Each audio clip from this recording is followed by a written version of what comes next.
available? Yeah, the lake's down here. Oh, it's So across we're- the street. Yeah, we're a ways away from there. Okay. And the standard is what, 100 feet? 100 feet without a local upgrade, 50 feet on a repair. Yeah, we got a 58, was it? 58 is the closest one. And I do believe these are drilled wells. They could confirm that, but Tom, do you have any thought on that?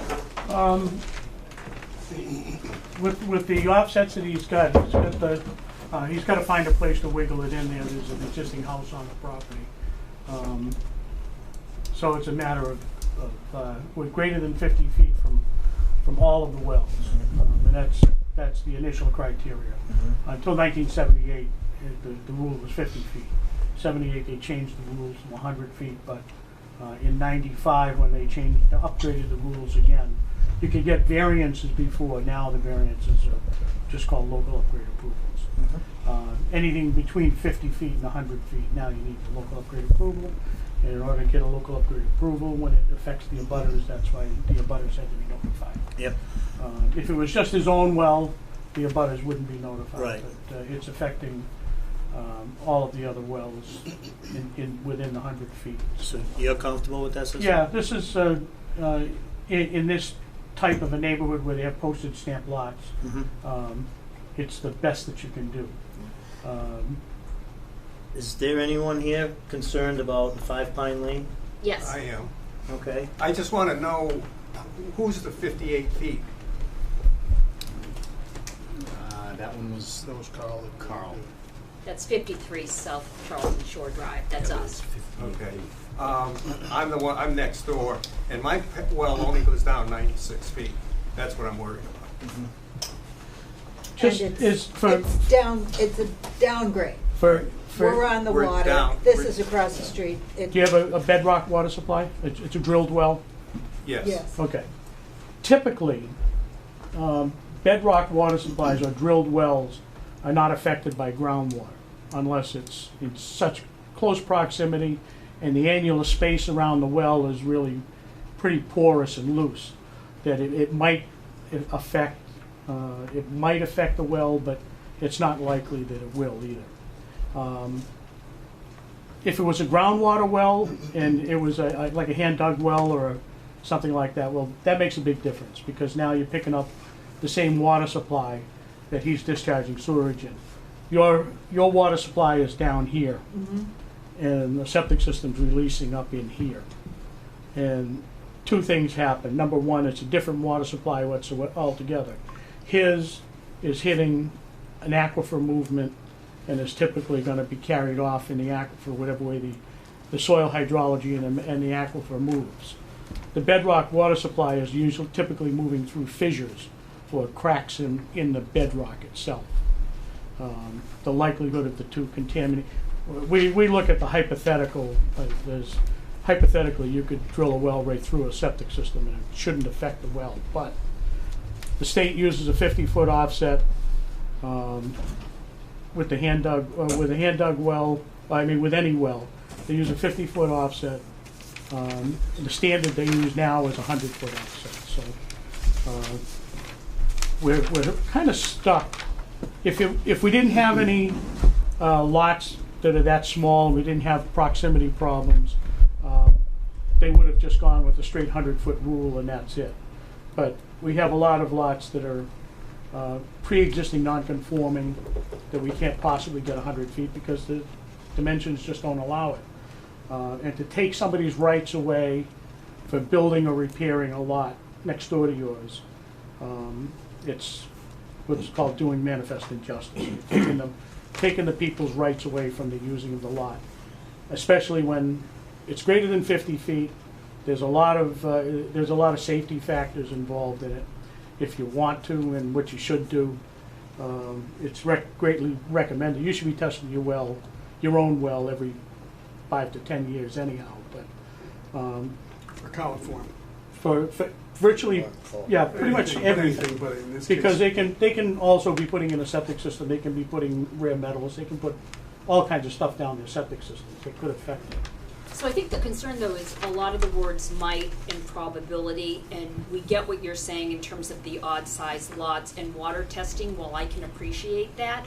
It's after the fact, if there was some variable, right, then our health at that point Well, is that's- affected. That's the next thing I was getting at. Okay. One of the things you do to protect yourself, or to establish a baseline, you go in and test your own well. A Title V well test only costs about $125. And what you're gonna get is you're gonna get coliform, nitrates, nitrites, and ammonia. That's the big thing that comes from septic systems, nitrates, nitrites, and ammonia. And the coliform is usually because your well has a real problem. It doesn't use, coliform doesn't come from the septic system so much.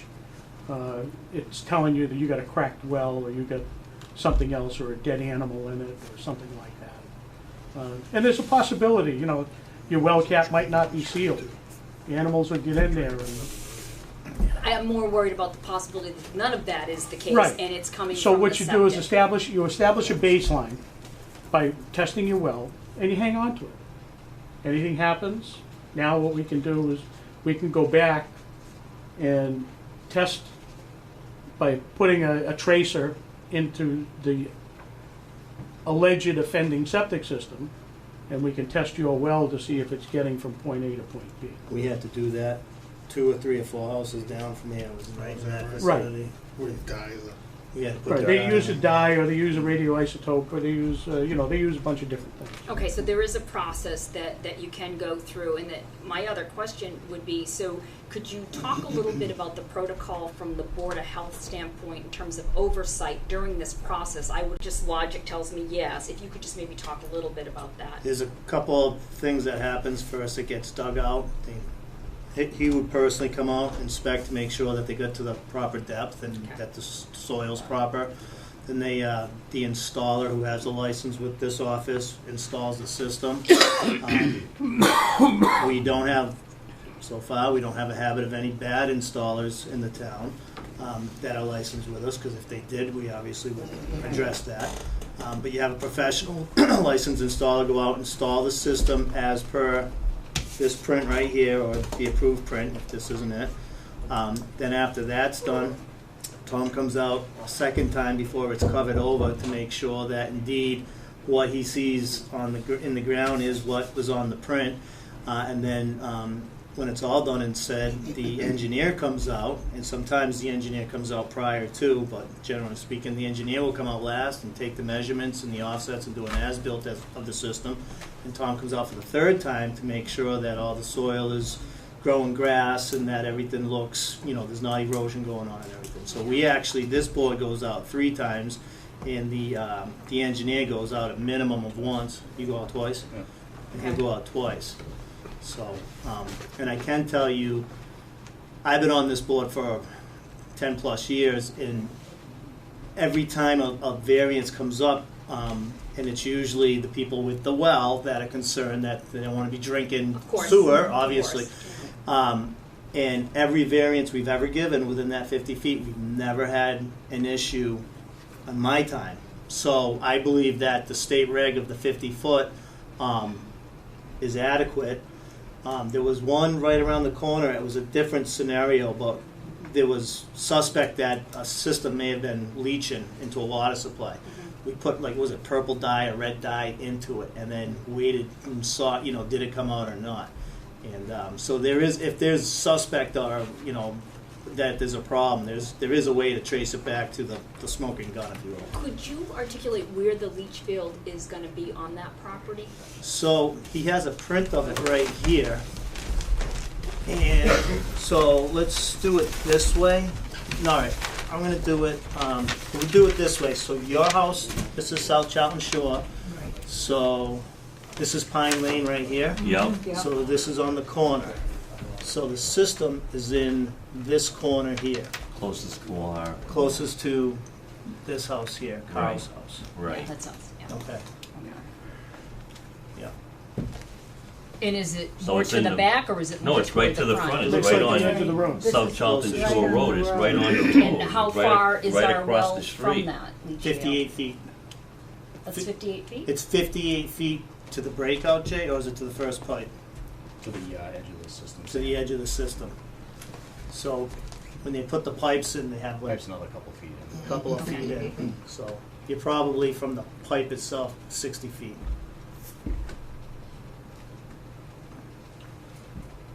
And That's the one where we just cut the shrub down. from our That well well, right there, we are, which is right across the we street. are Yeah. next, You're Robert. Less than You're 60 feet. 96. Yeah. 96 You're gonna be 96 from your well to this corner here. to that corner. Yep. Okay. And Does that seem right? And then how far from this other, because we have two wells, we have two wells on our property because the previous owner had two pieces of property and they combined them, so there are two wells that we have. Use both of them? There's one here, yeah, Use them both? yeah, well, we Yeah. have it as a backup and one of them we use for irrigation. The irrigation well, Yeah, we don't, it's yeah, not is not, Right. not a problem. right. Because there's no regulations for That, offset. see, that wouldn't bother me, but because we do have, what is the one in the front? Because that That's the doesn't one that seem we 58 use. feet. Yeah, that's the only concern that I have there. That's, is that on there? The It's two right wells? there. Both of them are there. Only one well is over on here. Okay. The were other both- well is were not both on there. wells measured for Is it, distance? is it visible? Yes, Oh, yeah, it has a I'd have to wishing check well. on that. Yeah, up front, I'm not sure, I'd have to check. yeah. so you have two wells on yours. We One's do. potable water and one's the irrigation. well, they're both potable, Okay. Yeah. because if Both we had to visible, or- switch, yeah. Both Yeah. visible? Well, when you say visible, what do you mean by Is it- visible? Like the survey would, It's got a pump and all that, and it's hooked Oh, up to the yeah, house? absolutely. Both wells are hooked to the house? That's correct. Yes. We got two separate filtration systems in the house. So when you're looking to the front, right across the street, Okay. that's why when you say 58 feet, I mean, I can walk it, it's definitely less than 58 feet from the front well, and that was my only concern. It's literally right across the street, so the width of the road is no Well, if the 58 plan feet. isn't, if you're saying the plan isn't correct, then what you should do is just put a wooden stake out there, an orange stake where your other well is. All they have to do is look, there's a little wishing well. It's under a the wishing bulk well. It's under The a wishing well out there, Okay. yeah, it's right out front. I'm sorry, I hate to do that to no, you, I don't know but which one I mean, I don't know which one that is. I think that's the second one. I don't think that's the first one because I'm pretty Yeah. good with distance. I don't think that's 58 feet. What's the length, what's the crossing of the street? How many feet is it for the That street? street. There- There's There's no only standard, twenty. it's variable. Twenty. You wanna know what that dimension It's is? not And we're 58. probably 8 feet from the street. I mean, I understand of all precautions, but I think we want to address it because we do have one right there, and that's why you keep saying 58 feet. And I'm Yeah. like, I'd feel better if somebody would look at it. Okay. The one that's covered, is that closer to Pine Lane or further away from Pine Lane? No, That has the it's wishing further well. away. I mean, this is, I don't know which well that one is, but I think that the other one, they're pretty close in proximity, but the one that is almost right, I would say it's that far away from the road, and that's definitely not 50 feet. It's literally right across the street. What house number is that? 53. I don't know which one he located. I mean, they go to the properties and they see each one. They see the locate well them, and then and- it's like go to the next one and find the next well. So I don't Right, know. so maybe there's a It's unusual second to have well. two wells on the same property. Yeah, All the years I've been doing it. Yeah, well, the challenge, as you know, with lake property, when you have small lots, people buy two houses, and they wanted to combine one well, according to the people we bought it from, the Bernards, and they said that the Board of Health wouldn't allow them to keep the two wells, so they had to keep the two wells for the property. Typically, when you demo a house with a well, we make them abandon the well too. Hmm. But I Or, don't think they entirely or- demoed the house. or, the other thing is, you have to abandon it for potable water supply and use it as the agricultural well. Yeah. Typically, you're not allowed to have two wells on the same property. Yeah, I'm only concerned about the one that's where we're getting our drinking water and bathing But- water. But you We'll have say to check both to of see them. which one. it's- Both of them are potable, because we had to have it tested for the bank when we bought the house. Yeah, but the one under the wishing well is the one that is our water source today. so, I hate to do it, Jay, but I want, Yeah, well, Let me get on Earth Table. Google, if you don't mind, and just check and do the distance. I I don't think you know this. think we can. It's not Right. it's not gonna come up fine enough. With all the wells around there. John, especially what's your thought? Well, if the wishing well is in the I yard, think so we you better should get be that able to see second it. well addressed. Yeah, that could be closer. It's not tiny. It's pretty.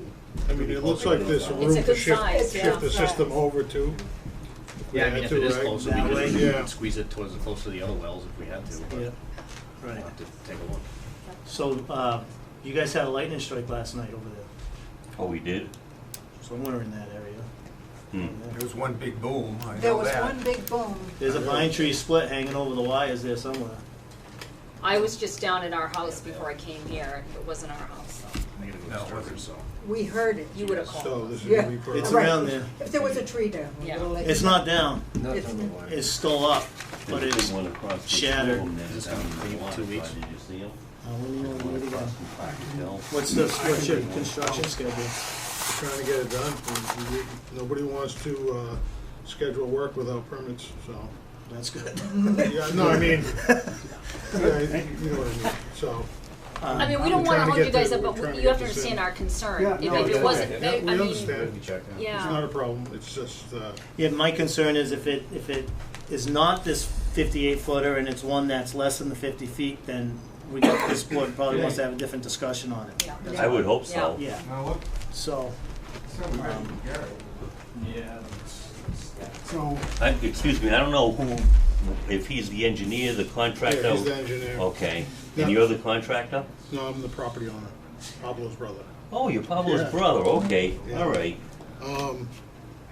I was just I was wondering looking for where, Pablo to be. yeah, I was just wondering here, if that's your well, is the hidden one on this side of it or that side of it? that's the question. He's not sure which one. I don't know which one that is, so. Oh, gotcha. If they had, We've if they only been would've, there for a year, if so they we're would've learning outlined too, the you know. existing property line, I could tell you. But I don't see how the property line is on here, it just says well. Again, we're not trying to hold you up, we're just trying to make sure that we're okay, Yeah. you know, and if it wasn't taken into Yeah, we're consideration, not trying to do we have to anything, look at we don't it. wanna do anything that's incorrect either. Understand Yeah. that. I'm available next week. Yeah, we grab this? Yeah, you can do it Tuesday, next Sure. Tuesday. Yeah, next Tuesday, if that's all that's on the agenda, if you wanna do it, if you have time, we can meet next Tuesday, I'm fine with that. So, Jim, as far as the, Next Tuesday, I have a meeting in here for marijuana advisory committee. So when, You don't have to re-advertise, you don't have to remail. that's what I'm and all saying, that. we got all This is just the, continuance. we got all the green cards? You continue it to the next hearing, the next meeting. so. Sorry. I think we're going to. Oh, yeah, I don't know which one like that I have is. another meeting, 6 o'clock. 5 o'clock. Here, we'll be done by 6. okay, I mean, if they, whatever you wanna do. do they have, where's the well, that's the well that you're gonna, new well you're gonna put in? No, the new well's here, so it's, One item Well, on the agenda. is there any for way 6:30 to and that that, gives them move that extra- further up Or over we can come here? in for 6 and meet some of the marijuana. yeah, committee. or this one. Make it, we can still make it 6, I'll make the meeting quick. I'd have Come in to and check with chat Jay. with you. Yeah, Be you sure. Yeah. Okay, we should. Sure. I wanna say for We sure. go you one know. step Yeah, at a yeah, time, I think yeah, it'd be good yeah, for the yeah. board to, post it Well, for 'cause the I mean, earliest if it so you can was- attend the if meeting. it I'll was post the moved up meeting for 5:30. to there, Okay. you know, I don't From know, 5:30 just you can- take this and move Yeah, it to you the just middle. have to Another meeting remark it, anyway. I guess. Your office. Update it so it's accurate and we'll go from there. All right, so this Yeah. item is gonna get postponed 1 week from Tuesday, Mhm. until, you wanna call it 6:30? 6:15? Anytime, six or later, anytime I'm available. Jim, what do you think is the best time for this office? We'll post a meeting for 6:30 next Tuesday after the marijuana advisory committee meeting, which is here in the same room. Okay. If that's okay with Is you, that all right with you folks? it's your meeting. 6:30? 6:30 next, a week from today. Is that okay with everyone else, 6:30, okay? This is all pending the surveyor gets out. Relocation, prior to. yeah. If he can't get out before that, then we're gonna have to continue it, but as long as he gets that out. Sure. I mean, nobody wants to see it delayed, we feel bad, but, you know, until we had this discussion, we don't know what was Yes. measured or what wasn't. 96. Yeah, we never, From the- you know, we haven't seen the From plan, that so. corner. Yeah, I agree with you. It looked close Would when I looked anybody else on like to Earth. look at the Yeah. drawing while it's out here? Do you wanna see the drawing while it's out? can't see I it. saw it. Oh, okay. That's why I was Yeah. looking at that. Well, that's what kind of bothered me, We when are he pointed to it. 96 feet from the outside corner. Did you want the glasses? It's microfiche. Oh, there you go. Can you dig with that? He's legally blind, so it's, this is, Take your time. Where are we? that's our well right there. Yep. I mean, That's the outside corner of the proposed septic system right there. Okay, There's the road. yeah. It's 96 feet from our well to that to that corner. Yeah, Okay? I think it's I just wanted to, yeah. but if they start, if they move it around, then, Then it could be a Then we'll- problem. I mean, if they move it this way, then it could be These a are the problem. radiuses, so. yeah. um, Oh, that's the The 50 50 foot. feet. That's, see that Don't ever, circle? don't ever Yeah. bet against That's that. 50 feet. Oh, Don't ever Okay. so they could get it on the property from our well, just about for 50 Would you feet. need to show next Tuesday? So far, we've got And over that's- 100 grand. Before I agree to have. That's the That's Find out. from the, but from the We don't which leave well? them anywhere, That's as his long as it's less than that's 50 what- feet, we don't have. a Thank problem. you. Thank you. You know, I mean, there's even a mechanism for We're going? We're done? I just want to confirm the times next Tuesday At at 6:30. a little more expensive. Sorry about that. It's okay. See you guys next week. Okay. Thank you. Mr. Okay. Gagnon? Stop in and visit. 6:30. 6:30. On the 27th. 27, Okay. 6:30. August Thank you. 27th. Have good night. Okay, that's gonna wrap up 5 Pine Lane. Bye-bye. Moving on, we're gonna go, Green Hill here? No, You're not here. Is anybody here for 300 Partridge Hill? If not, we'll just skip over. Yeah, we'll skip that. Let's go on to 19 Carroll Hill Road. All right, Perk-Rite drip dispersal system. yep, there was a complaint from residents and the system is in failure. So they had a plan that came in. The folders are here if you want to look at it. I think we have the owner here of the property and we have DripRite. You have a representative from DripRite? Yes.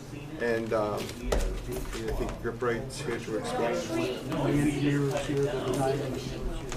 This is all for, okay. First of Do you want all, to come up and? Jim, let's keep these with, Oh yeah, this is for, do you have the folder there? Okay. 5 Vine Lane, I need it, right? Yeah, here, this is it. this isn't Carroll Hill. And this is great.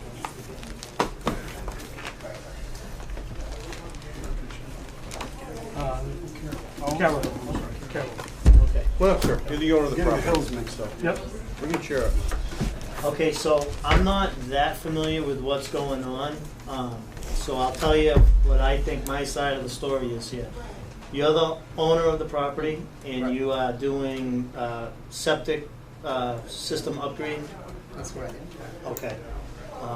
I heard it may have been close to wetlands. Todd, Within 50 feet. within 50 feet, you have a problem with that? No, we want to learn about this new technology. We don't, I have a, I have no answers from my commission with this new technology. So Okay. I have a commissioner here, and I had a lot of abutters who had a lot of questions that I could not answer. Yep. This is not a typical Title V system. Yep. So I got guidance from you guys. Okay. Is the engineer for the system here? Mr. Murphy. Bob Murphy. How are you? I'm well, how are you? Good. Long time no see. Yeah. So you designed this system?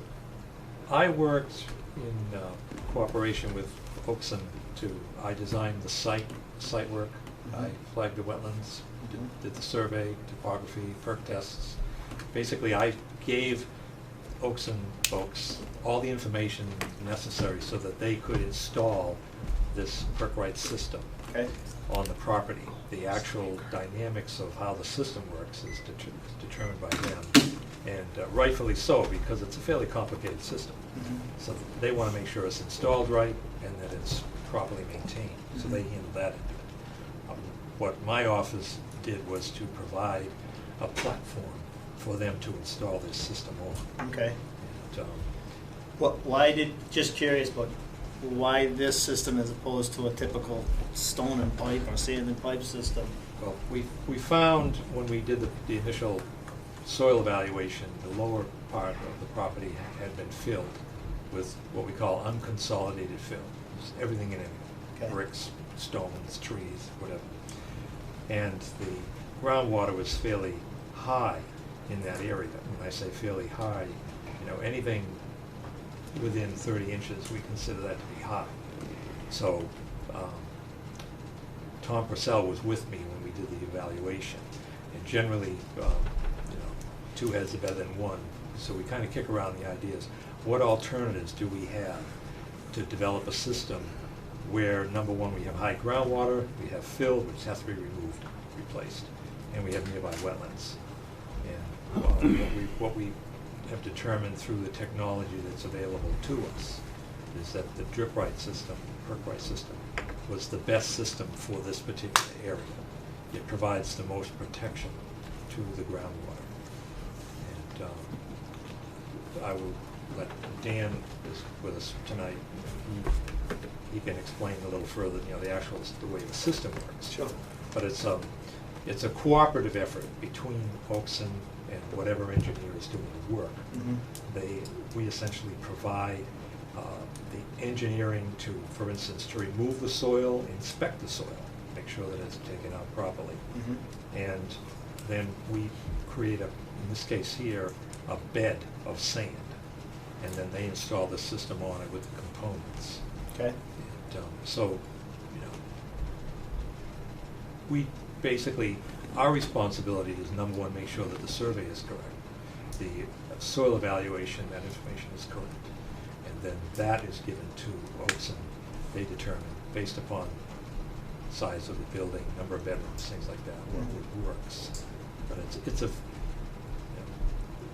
I took a course earlier this year. I took several courses during the last 2 years at the University of Rhode Island, and water different associations for protection of water. I've taken several courses where you more or less get certified to use it. And this system is unique in that it doesn't necessarily rely on sending water into the groundwater the way a typical septic system works. This works by what we call evapotranspiration, where the grass and soil area actually evaporates the fluid upward. Okay. So, and again, they can explain that. He can explain that a little further. But it was unique to me in that all the other systems I use perk into the ground. This one does the opposite. Okay. And so the idea of depth to groundwater, closeness to, for instance, wells or wetlands, things like that, is greatly reduced through this type of system. Okay. Do you want to explain the system? Sure. You're the one for the system? Be glad to. Okay, Yes. you're from Drip Right? Yes. Okay. Yes, correct. Shoot it. What do you got? How does it work? So, Perk-Right Drip Dispersal is a nationally manufactured product. It's made in Virginia, and our company is called Oakson. We're the New England distributor. So we work all over New England. Massachusetts is our home base. Projects from the Berkshires to Provincetown, everywhere. Sensitive sites tends to be where engineers like Mr. Murphy choose to use our product. So we have a lot on Nantucket, on Martha's Vineyard, around a bunch of the ski houses and summer cottages out in the Berkshires and places like that. So a site like this is probably a good fit, and I think that's why he contacted us. Okay. There's a little image of what our system might look like in the ground, and there's also some material inside for you, but I'll just kind of... So this is obviously an artistic rendering of someone's backyard, but essentially you'd have a septic tank, a pump tank, which is behind that tree, and then inside the pump tank is a pump that pushes the water through this little green box that you see here, and that's a filtering system. So we don't ever send anything out to the disposal field that might clog up the tubing itself. And then the disposal field is made up of modified irrigation tubing. So it's small diameter tubing. Every 2 feet along that tubing, there's an emitter that sends out a very small dose, usually about half a cup or so comes out of each emitter every time the pump turns on. So we use the entire disposal area, spread it out in very small doses, and we get very effective treatment in the soil. How far down is the piping there? So it's between 6 and 12 inches below the ground surface. So what happens when it gets down to 5 below in early February? Sure, we're in the frost zone. Any system is in the frost zone. Our tubing itself drains out at the end of every pump cycle.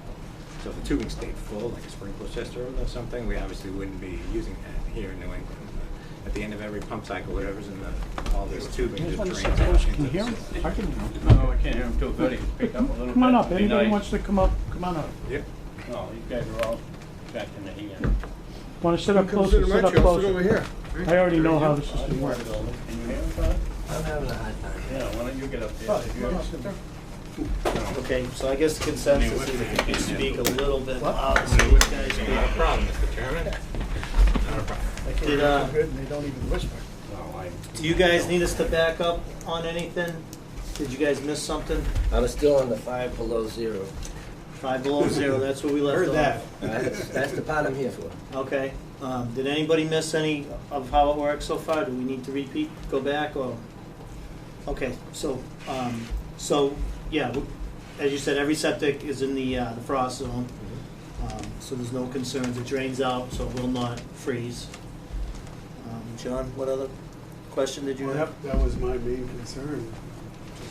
So, are these pipes like dead nuts level, or are they pitched to them, or how do you get that cup or that half a cup to shoot out consistently throughout this whole system?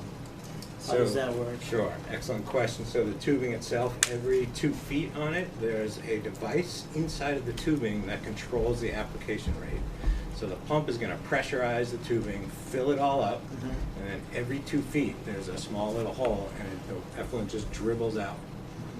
So you put your hand underneath it, it's going to drip about once a second. It's just going to go drip, drip, drip.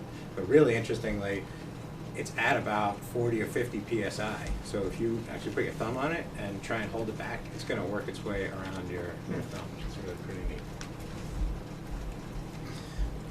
So how many would you say have been installed? Hundreds? Oh yeah, we're approaching 1,000, including one in town here on Robert Road that may predate all of you. We literally just built one on Monday in Sutton, but we're just shy of 1,000 installations. How long have you guys been doing this, say, in Massachusetts? Yeah, the manufacturer's been doing this about 30 years. We've been doing it since 17 years. So the first drip right system in Massachusetts was installed 17 years ago? Yeah. In the history of drip right installations in Massachusetts, have you guys been aware of any smell issues? No. Because I think, the septic's typically leaching down, and you think the smell goes down. This is coming up, and to me, it sounds like it could become a nuisance as far as smell.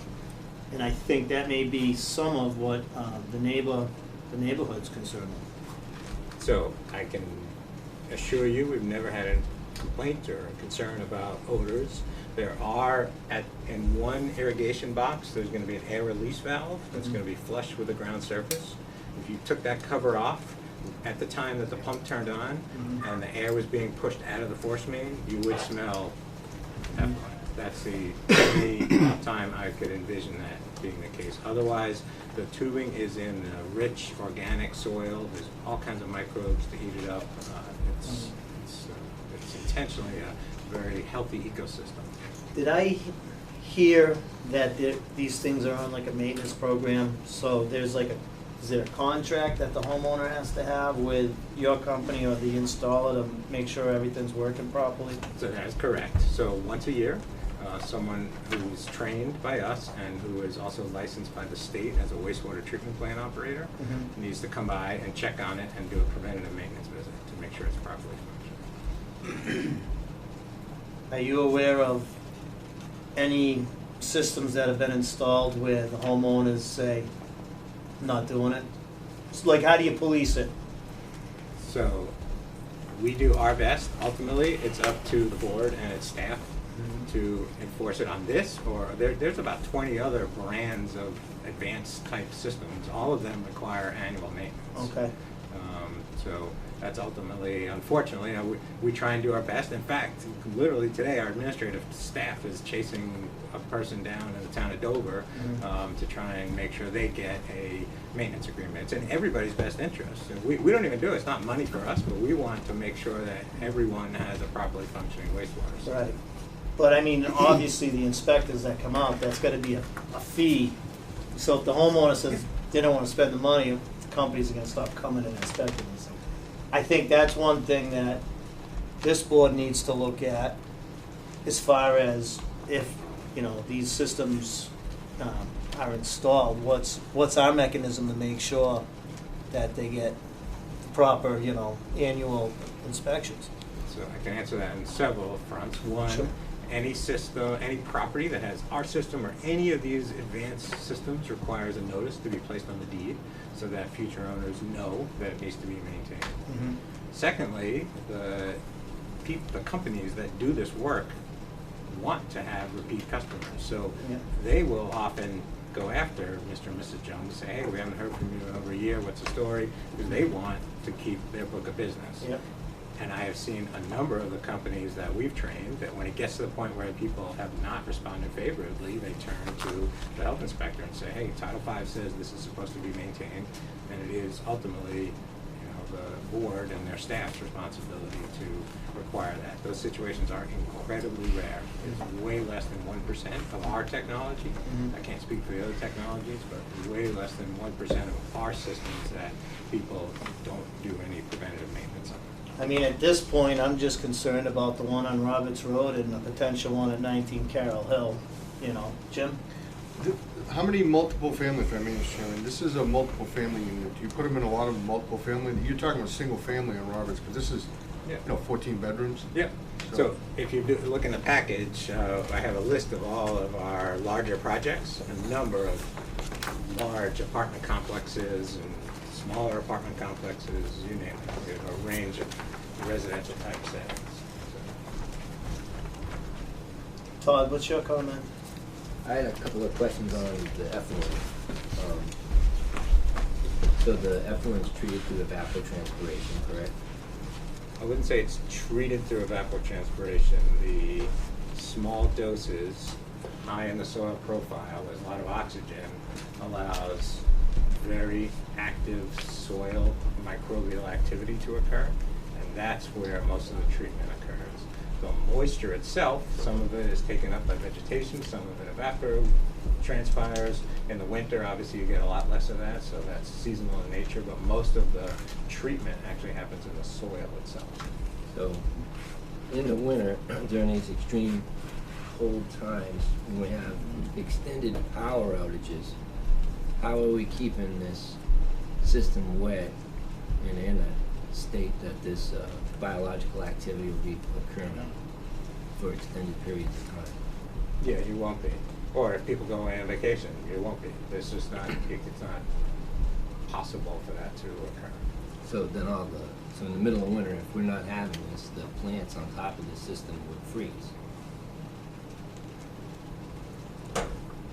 I'm assuming it's gonna be grass on top of it, and the grass is gonna die off just like any other grass. So how is that gonna, when this system would come back on, what's the performance curve for this water to be, I mean, there's gonna be a certain amount of this water to be removed through the plant activity. It's not so much in the winter. It's typically in the growing season when you get the evapotranspiration. So in the winter months, you generally don't get much evapotranspiration. So where's this water going in the winter? So it's gonna migrate down. As we're saying, it drains out. Yeah. Into the, So it's, so in the winter time, we're going back to a more of a conventional percolation type system vertically down and treating the water in that fashion. There's much less transpiration is the plant uptake of moisture. There's much less of that in the winter, but there's still evaporation that occurs. In fact, the humidity level in the air is usually a lot less in the winter, so you can get a lot more evaporation in the winter. So, interesting way to potentially answer your question is when people at universities try to get samples underneath a regular septic system, they have problems because when it comes out of a distribution box, you can't really control where it goes. So if they put a collection point over here and the distribution box is slightly tipped a little bit and the effluent's coming out over here, they're not gonna get any material. We have a situation where many researchers have been working with us to categorize what happens with nitrogen and phosphorus and other pollutants underneath the drip dispersal system. And the volume of water that makes its way down, say 2 feet below the drip tubing, is incredibly small, even in the winter.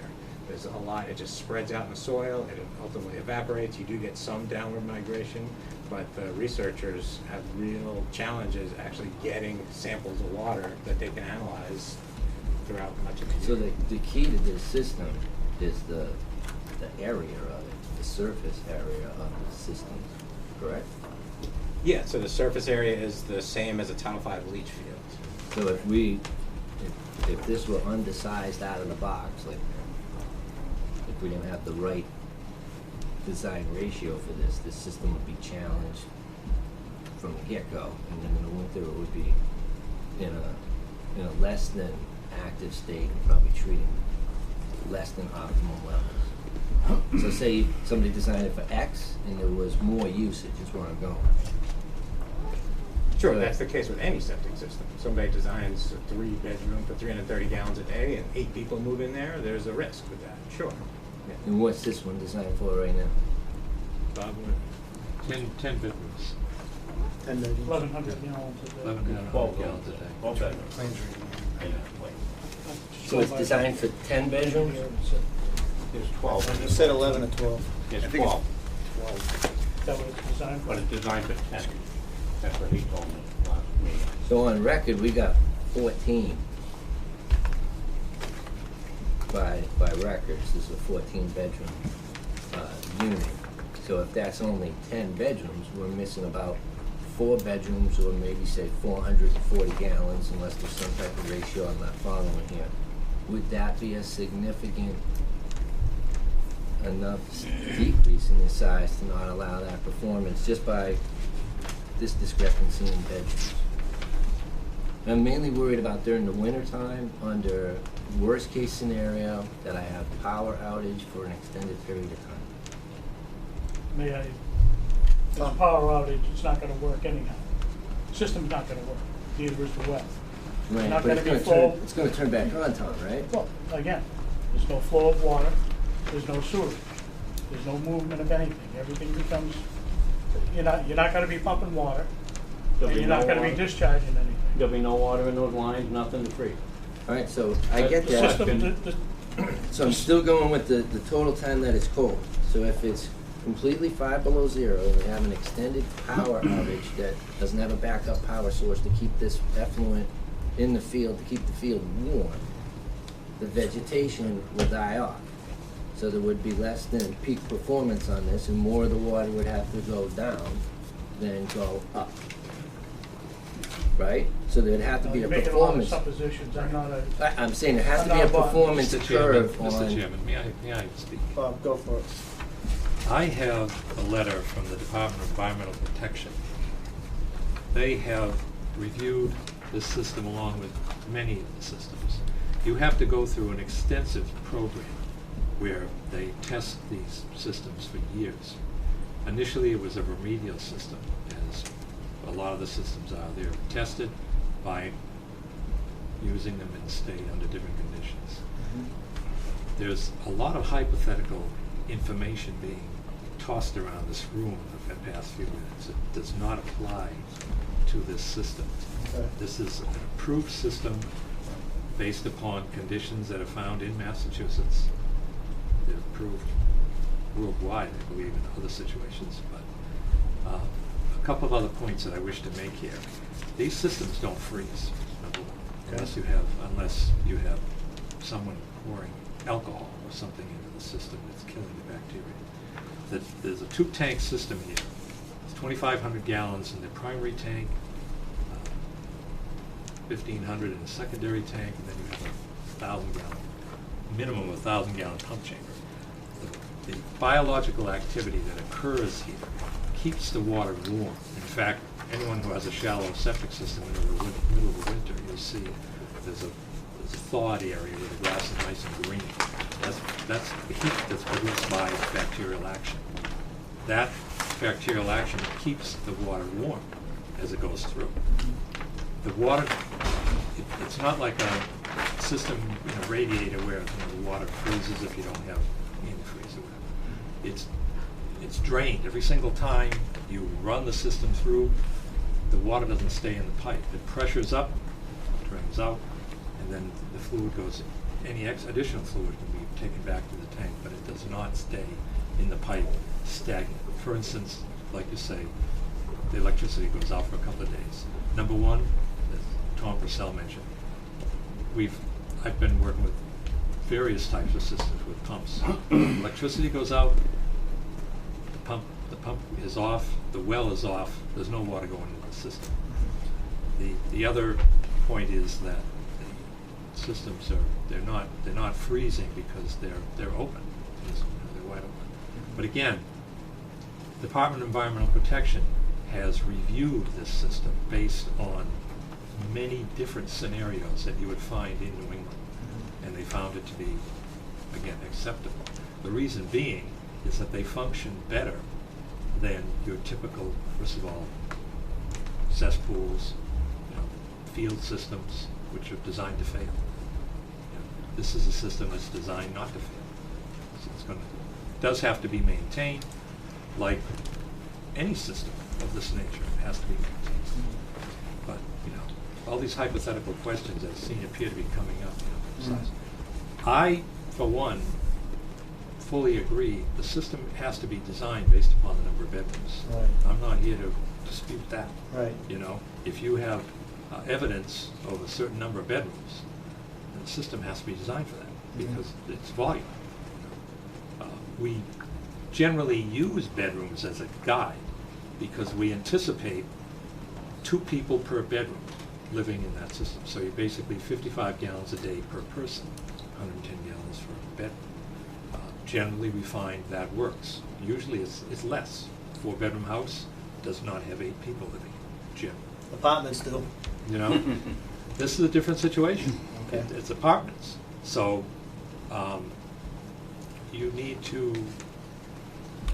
we need to be given, and you need to be given proper information on the number of bedrooms. I don't dispute that at all. I'm just basically telling you that biologically, the way the system works, it meets or exceeds all the requirements of the DEP, and it exceeds just about every other system that's out there right now, because they're all basically anticipating the flow will go down into the soil. A lot of times you have a restrictive layer in the soil nobody knows about. It happens a lot. This doesn't rely on that. As Dan mentioned, they're trying to do testing of the soil 2 feet below the system. It's hard to find fluid. Right. Another point to be made relative to the relative humidity that you have in the winter. The air is extremely dry. It's very cold. It's extremely dry. If you have ice on your sidewalk and the sun gets at it on a dry day, it doesn't have to melt. It literally evaporates into the air. The moisture goes through a process where it doesn't have to be wet. The ice actually evaporates into the air because the air is so dry. And that's what a system of this nature works in cold weather. In the warm weather, plant life is taken care of. All right. Thank you for that. Matt, I have a couple questions. Jeff? My concern right now, well, actually I have many, but one being, you said that there's other variables that are around this particular system. Where this is going to be located, as far as I'm concerned, is in a valley, which is constantly wet because of wetlands. That's where the water flows down, comes off of Carroll Hill, up off of Hanson, and off of the backside, and it stays wet. So if that area is staying wet, I'm just a little confused as the evaporation from this system, which, is it going to get wet? And then just also where you're saying the humidity is not as high during the winter. I've lived in that area. When ice is there, it stays there for a long time. And I'm concerned. That the system would fail. Right. Just because of the location. Okay. Go ahead, Jeff. No, I don't want to cut you off. Okay. And then just also being said, I'm 18 Carroll Hill. I'm across the street. There is wetlands, there are swamps over there. They run into the river next to my property, and I have 2 wells that are probably within 3 or 4 feet from that creek. I grew up in the house. I used to be able to jump across from that. Now I cannot. It's almost 5-6 feet deep. So if the water erosion is going that way, down to Little River, I believe it's called, I'm a little concerned. And if this is going to supposedly keep the waste there, I just don't know. I mean, I'm not an engineer. I don't know. I just know the facts that I have, and I think it affects me, probably more so than anybody. So, Mr. Chairman, if I might, whether it's our system or something else, I would think you would want a pretty state-of-the-art wastewater system. Right, and across the street to from me, in my head, it's not making sense. But again, I'm not an engineer. To me, it just doesn't make sense. I don't know. I guess. Jerry. All right. Jerry Foskett, 14 Carroll Hill Road. I'm across from your units. Nice to meet you as the owner. Hopefully, you're very successful in your project, the whole thing. I wish you nothing but the best. I'd love to see them places be a success. Yeah. Don't take anything I ask personal. It's only because I don't understand. I'm sure these professionals who I would like to thank for being here to answer these questions will maybe take care of my problems that I have in my own mind about this. I want to thank the board for giving us the opportunity also. Okay, I got that out of the way. I'll go right Ditto. You know, that's just what I do. You know what I do. It's all good. Okay, do I have questions? Yes, I have questions. I guess the first one come up just 2 minutes ago when, I'm sorry, the names, I'm not familiar with Robert, just said his piece on it. He describes a system, about a 2-tank system, 2,500 gallon and a 1,500. I'm sitting watching, looking at the plan, and he says a roughly 1,000 gallon pump chamber. Now this is the man that designed the system. It's showing me a 2,500 gallon pump chamber. Now it may sound insignificant that he said this, but to me it points out a lot of things that I see. I'm not a professional engineer. I'm asking because I don't understand it like Mr. Jones. Why would he say that? To me, that shows someone that's just winging it, throwing it, and just take it because I've gone to school, I've gone to classes, I'm an engineer. Well, I'm beyond that at my age. Just answer my questions, very simple ones, I'm sure. Let's start with the first one. You say that the small pipes within the chamber back drain after they pump. Okay, the problem of freezing would be no issue. I agree with that. How about the pipe that goes from the pump chamber to the pit?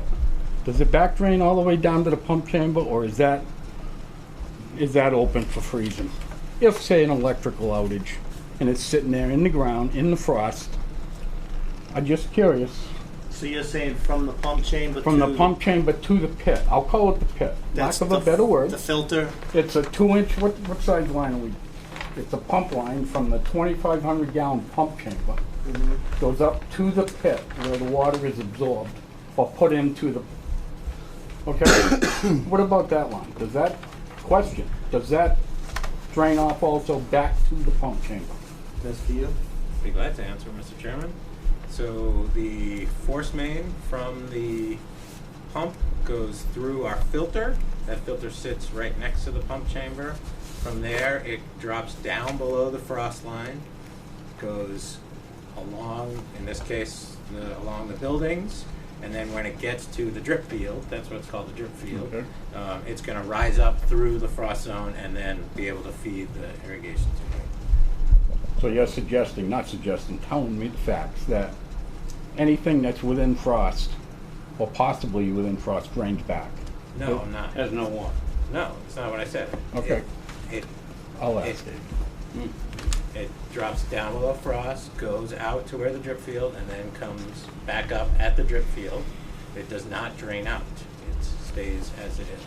That's why some of the general conditions are recommending they get insulated in case you can't get the depth that you need on that pump line, right? No, okay. I see it in the conditions for construction, that's all. I'm just curious.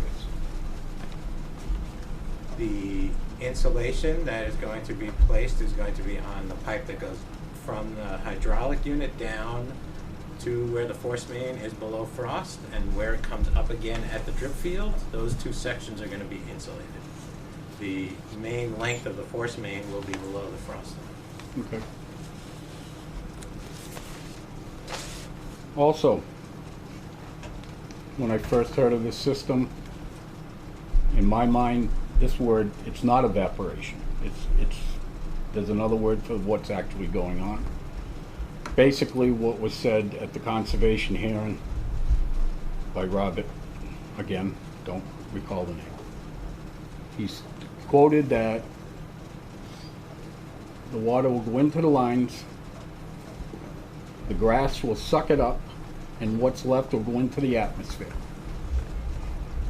Is that water, when it enters this pit, I'll use my term for what I think, this pit, is that clean where there is no smell? No smell. Right there at the end of the pump line. Is there any smell to the fluid that's being pumped? Or is he correct?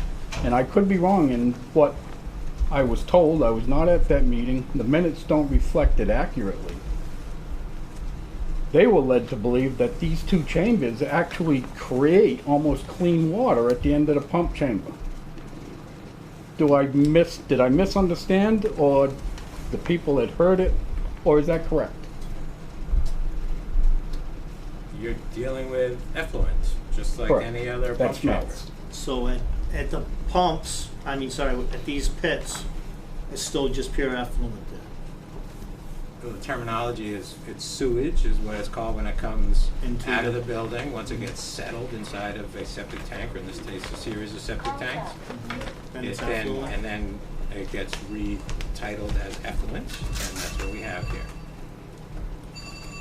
Okay. That's what we So do that all answer- the time. So, yep, no, that's fine, so that answers, it's So, smelly. at the point it goes into these pressurized tubes, in this chamber, or pit, whatever, that effluent has a smell to it. At what point does the smell disappear in this process? Going up to the grass, or evaporation, I'll use that word, lack of knowledge in the system? Is it gone at that point? I'm going to tell you, my concern is smell. I grew up in my house when I was a small child. I moved there. My family owned the house for 150 years. I'm concerned about the neighborhood. But I also have the respect, and I know my family does, and the abutters, we respect the right of someone to do the right thing. It's not going to have a negative effect on anybody neighboring. And that's what I'm after. I keep saying that, but I'm really concerned that you take this the wrong way. It's not meant that way. I think if you were a neighbor, you would want these questions answered. So that's one of my questions. How can you guarantee me that there will be no smell? I want it, if nothing else, I want it entered in the minutes.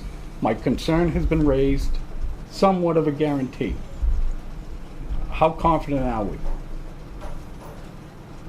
You said you've got almost 1,000 systems out? They're not on Carroll Hill. No, I They're in between understand. in the valley. They're not on Carroll Hill. I can buy into the success rate, but let's make sure we compare apples to apples. That's all I'm asking. Apples to apples. This might be the cat's meow to take care of the issues over there, and I hope it is. But guarantee me there'll be no smell. Okay, I'm not hearing the guarantee there. So I'll move on to my next question. My next question is to do with, again, my ignorance is shining about sunlight having an impact on this system. Does it have any bearing, the amount of sunlight on this, I'll call it a pit again. Does that play any role in the evaporation, wrong word again, of this system? Does it play any role? I don't have any scientific data, but just my gut instinct, obviously the more sun you're going to have, the more vegetation you're going to have. Okay. I mean, yeah, data aside, common sense. We're looking for something to evaporate something, we're looking for heat source, we're looking for sunlight. It's been looked at, I'm sure, by anyone involved. It's surrounded with huge oak trees. I'm not suggesting they get cut. I'm only suggesting that maybe it's not the place for that type of system if the amount of sunlight has an impact on the operation or what you're looking for this thing to do. Another question, does it matter? Wintertime, you've already admitted that it has an impact somewhat. That's different than what was said at the last conservation meeting. I was told they're gonna have green grass in January over there. That's how much heat's gonna be generated in this field. Is that true? Is that typical? I can't speak for this site. I'm but I can just tell asking you for sites quotes. that are, like, you know, there's definitely a healthier growth over the drip field than there is adjacent to it, no doubt, no doubt. Well, I would agree because you're talking everything else is frozen completely. I understand the impact of a septic system within an area. As was referenced earlier, possibly it's an area where you have snow and then makes it easy to find your septic tank in the winter sometimes because there it is. I agree it has an effect, but we're talking about this is how the system is gonna make it. This is how it's gonna evolve and be a working system. So The impact, the maintenance, it brings me to that. Leaves from oak trees, the thing is gonna be covered daily. Is that gonna have an impact on the success of this system? And has it been taken into consideration? And honestly, with all due respect to every one of you at these tables, I don't wanna hear about somewhere else where it's been a success. Show me an exact topography and everything else that's around that, and I'll buy into it. Otherwise, justify what you're putting here by answering my question. Is the owner gonna be out there daily getting the leaves off this system? Where I read in the work notes of the plan, they basically can't go on this system. It's unusable area. It's probably gonna have to be fenced in. I mean, I don't really know, but to me, that would be a logical thing to do on an area that you can't, I mean, they want it limited with equipment when in operation. That's why you guys wanna do it yourself. I understand that. It's a high-tech design. But I'm worried about after it's in there and working. I'm not suggesting it's not gonna work. I'm trying to look at the downfall, the back, So I've asked 3 questions, haven't really got a good answer except that it works everywhere else. That ain't working for me. I hope it doesn't work for the board. I hope that this is re-examined. I mean, I don't wanna take up all the time. I got more questions. Go ahead, shoot it. Okay, this goes to you, Matt, and Mr. Sanborn about, okay, say my worst fears are realized. They get this system in, the owner of the property is successful in his rehabilitation of the buildings and he fills them up with tenants, great. I would love to see that. But on a Saturday night, I'm entertaining company on my deck and, Jesus, what is that? Further investigation, as little as I know about it, I mean, I can usually sniff my way to a problem. Well, what's the Board of Health gonna do for me? Is that gonna be considered a health hazard? And if so, if it's gonna be considered a health hazard, what's gonna be the direction of the board moving forward from that point? Jim, when we have smell nuisance, typically how does it work with a septic? Typically, if it's a failed system, they go through the process and they fix the system. This is a failed system. Tom and I just looked at a couple. We sent them a letter that, you need to have the system inspected. There's a catastrophic breach of the system. I think on this system, I'm looking at 14 bedrooms and it's designed for 10 also, which concerns me. I understand that's a whole nother thing. But I did contact the DEP. They didn't give me much information on the system. They said they knew that the wagon wheel trailer park has it. It's the only one he knew about that the state really has to do with. He said it is an approved DEP system, but he didn't have much to say about it. Certainly, I was concerned because there's a failure of the system. Todd has confirmed that there's effluent in the wetlands, and I've had them remove the tenants already in the hotel, and now the tenants are slowly, there's 2 left according to it, correct? Correct. That should be out by the end of the month, and the building will be vacated, all of it. And he is rehabbing, I believe. Absolutely. So, That's what, I was originally called for, actually septic head back into the person's tub. So I went there, his management team met me, they put them into a hotel until they could come in and have it all cleaned up and stuff. So that's where it started, and that's when he did do a Title V, and it came back as a total failure. And he had some issues with water, the wells were drying out, which is another issue. The wells are underneath the building, which are pretty shallow, and now the system is also right outside that. But I'm not an expert on.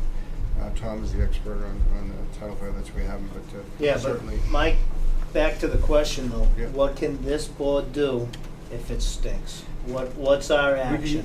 We can write them a letter, but like, it's not, we can have them, we approve the system, it's installed as function, and now we're gonna come out and say, we've got an odor complaint. An odor complaint is accompanied by a letter, which is basically not much.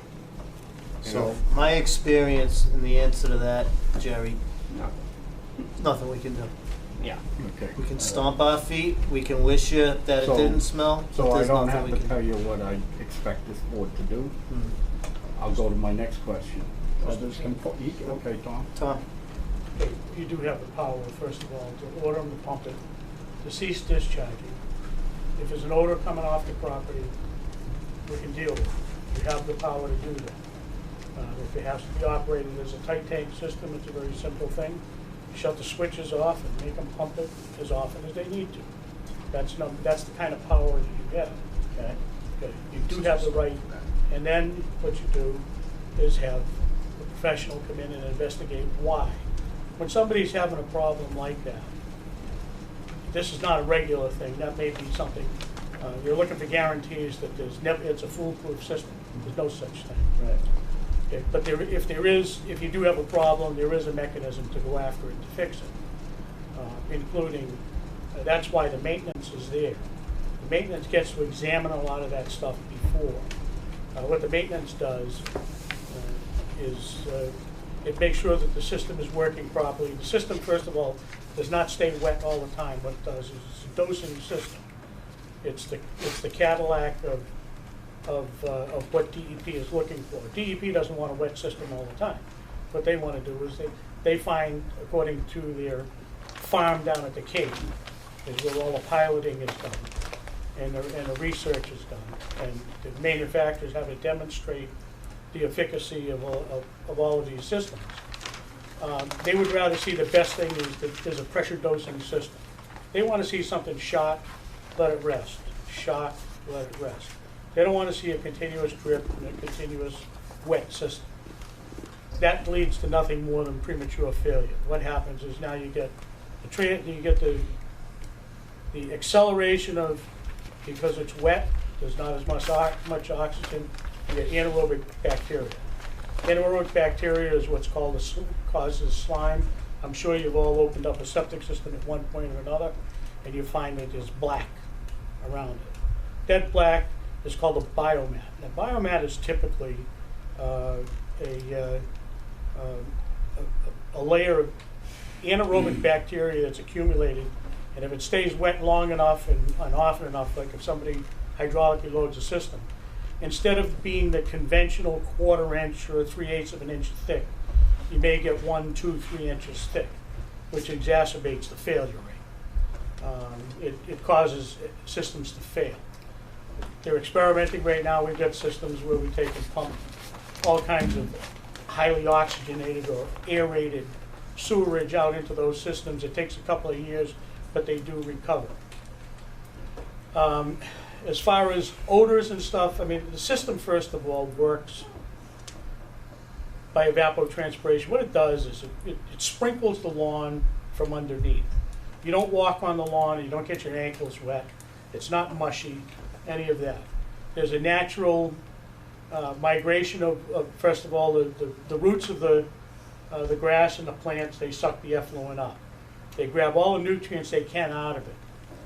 All of the bacteria and all of the biodegradation that goes along with it. The system also minimizes the amount of suspended solids going out there. They have a filtration system on them that as it's going through, it goes through flow diffuser discs whatever it captures for the total suspended solids, it pumps them back into the septic tank. It clarifies, it's stage 1 or stage 2 clarification that goes out into the leach field. Yes, there's still an odor that goes with it, but the grass itself and biodegradation, you know, if you put a septic system and have a tree next to it that's sucking it up, the tree doesn't smell like a sewer. And that happens, that's all the time. We've seen that, where people have septic systems with trees right around the leach fields. And the trees are sucking up effluent. They really are. How many times you open up a leach field and you find the roots of the tree growing in the pipe? All right, so Can I just respond to that statement? Just right off, it hit me. You're talking about trees absorbing the effluent now. We're talking about trees that are 25, 50, so many feet away. Are you suggesting that this effluent is going through the ground? There's that much effluent going through the ground to No, reach the just roots of these trees? Suggesting, do you know how? No, Tom, You know how big the tree roots are? Tree roots are the same size as the canopy. Okay. You know, the tree is, the So canopy is is there, 50 feet. the so roots you're are going out suggesting 50 feet. actually a big part of this system's success is based on the root system of all Well, the it's trees? based on the root system of grass. It's is what another it is, plus. Of the lawn. I personally have about 9 or 10 of them in.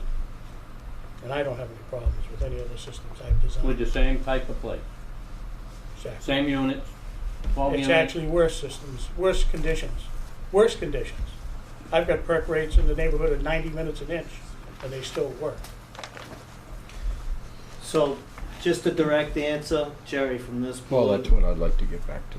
If it smells, okay, I'm gonna retract what I said when I said nothing. Thank you. What this board has the authority to do is shut the system down, turn it into a tight tank, so it's no longer working as it was, and it need Stops pump. at the tank.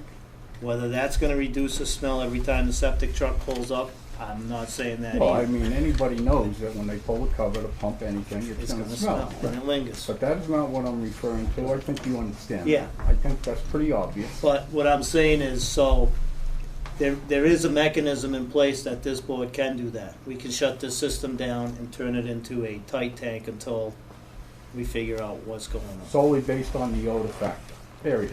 That's So- our complaint. That's right. Correct? If I may, I've had them pump the system once a week now, or once Yeah. every 4 days. They've been pumping until they get everyone out, because I'm concerned for the environment. But when we have odors, we go out, we do order them to pump the system. That doesn't totally alleviate the issues, because once that tank fills back up, it fills the system again. So it's not a cure-all, but if that's only 2,500 gallons and you've got 14 units, that's gonna take long to fill up. They'll be pumping every day. Well, I understand that, and I guess what I'm getting at right now is, we know there's some issues maybe with this design. Number one, we gotta get to the bottom of the number of units that are actually there and maybe get, an accurate gallons per day. So that's one thing that I'm seeing a discrepancy on. That just, Bob, like you said, if you don't have the right information, how do you design something on? You designed on what information you have. The other thing is, maybe, maybe we look at this, John, and see if the tight tank scenario is suitable, large enough to handle a failure. If right now it's 4,000 gallons, 25 and 15. And may I address that? Yep. Go ahead. In the last 5 years, have designed over 1,000 septic systems, tight tanks. Okay. So I apologize to the board if I make a statement about a generic size of a tank. I have literally thousands of these things in my recent memory. That being said, when you do the soil evaluation, you look at all the environmental issues relative to that system. One of the available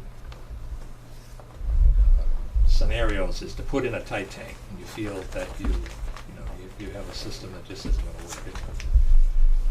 You have to go to the DEP and prove to them, they will not accept a tight tank until you prove to them that there is no other alternative available to you. They do not like tight tanks. A tight tank basically takes the effluent and puts it in a river somewhere. It goes through a plant. It all sounds well and good, but what you're doing is you're taking your problem and putting it in someone else's neighborhood. DEP absolutely will not allow you to put a tight tank in if there is any possible alternative. Now, the system that we're looking at here is an excellent alternative. It may need to be sized larger based upon the number of bedrooms. But again, we're looking at a system right now that, from what I can see, you have breakout in the back passing into the bordering vegetated wetland. It's not going directly into a stream. It's not going directly into open water. It's feeding the bordering vegetated. This stuff is fertilizer. Okay, high nitrates. The bordering vegetation loves it. Some people don't seem to see it that way, but that's what's actually happening. You're fertilizing the wetlands. That being said, it's not allowed. So here we have a system right now that's failing, and if you go out there, it smells. So what the applicant is attempting to do is to replace it with a Title V, an accepted, approved alternative Title V system. That, you know, this is not a Chevrolet, it's not a Ford, this is a Cadillac. This is a Mercedes-Benz of systems. And it's used in areas where you have problems such as this. We cannot put trenches that send the fluid typically into the groundwater. Can't do that. Right. Because you're too close to the wetlands. So, you know, basically what I'm trying to explain to you is this is the alternative. This is the best alternative available to you. DEP has reviewed it. I've spoken with them about it. In several areas, Wetlands and Waterways has taken a look at it. Title V Division has taken a look at it. They have basically, you get an approval from the DEP with no comments. They give you a DEP file number. You don't get that DEP file number until they've reviewed it. And if they review it with comments, you've got to address them. We basically had no comments.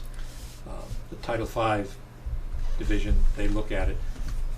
We also, well, through your board, we have to request a local upgrade approval.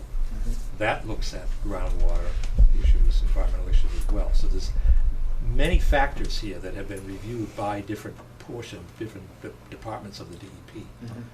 And your agent, Tom Purcell, myself, before it leaves our office, it has to be reviewed by 2 other professional engineers, and it also gets reviewed by OPSA, because they have the ultimate say on, you know, what the system is. So there's a lot of people looking at this, and they're all professionals. This is what they do. You know, we don't go around, you know, running around, you know, with our heads in the sky here. We're following the regulations. We don't either. I can assure you of that. We're please let me speak. Sure. The idea here is that you have a system that's failed. There's no question about it. What's the best alternative in that situation? You know, as Tom mentioned earlier in his when he was speaking, you cannot take away the homeowner's right to live on this property. It's a constitutional right, you know, to live on the property. So what we can do is regulate them to make sure that if they do live there, they follow, you know, the best regulation we have. So, you know, the idea, you know, I grew up on a farm. We had, you know, farm animals. We had cesspools. Everybody up and down the street had a cesspool. I'm very familiar with what they smell like when they're not working. You know, it's not a pleasant thing. The idea here is that we're getting away from that type of system, cesspools, you know, even the trench field systems. You know, this is a brand new technology that's been proven. In this situation, in many situations very similar to this, this is the best alternative for us. You know, that's basically, you know, where we're at right now. Is if we have a problem, we're trying to fix it. You know, we don't want to make it worse. We're trying to fix it. I understand that. And just keeping things simple, when the blatant question came out, can you guarantee me it's not going to smell? Nobody said nothing. It was crickets. So, Can you guarantee that I'm not gonna get hit by a meteor tomorrow? Well, that's about the same odds. I bet that you wouldn't, but that's a concern though. So now that's why I'm saying, okay, if you can't guarantee there's no smell, what can this board do to try and police, call it what you will. So if it comes down to, listen, this thing is smelling, we need to shut it down until we figure out what the smell is. That's why that's when the discussion about the tight tanks came up. That's very reasonable, because in my experience with septic systems, you know, we sometimes, people will put in, you know, carbon filters, things like that, you know, you have the different ways of venting the systems.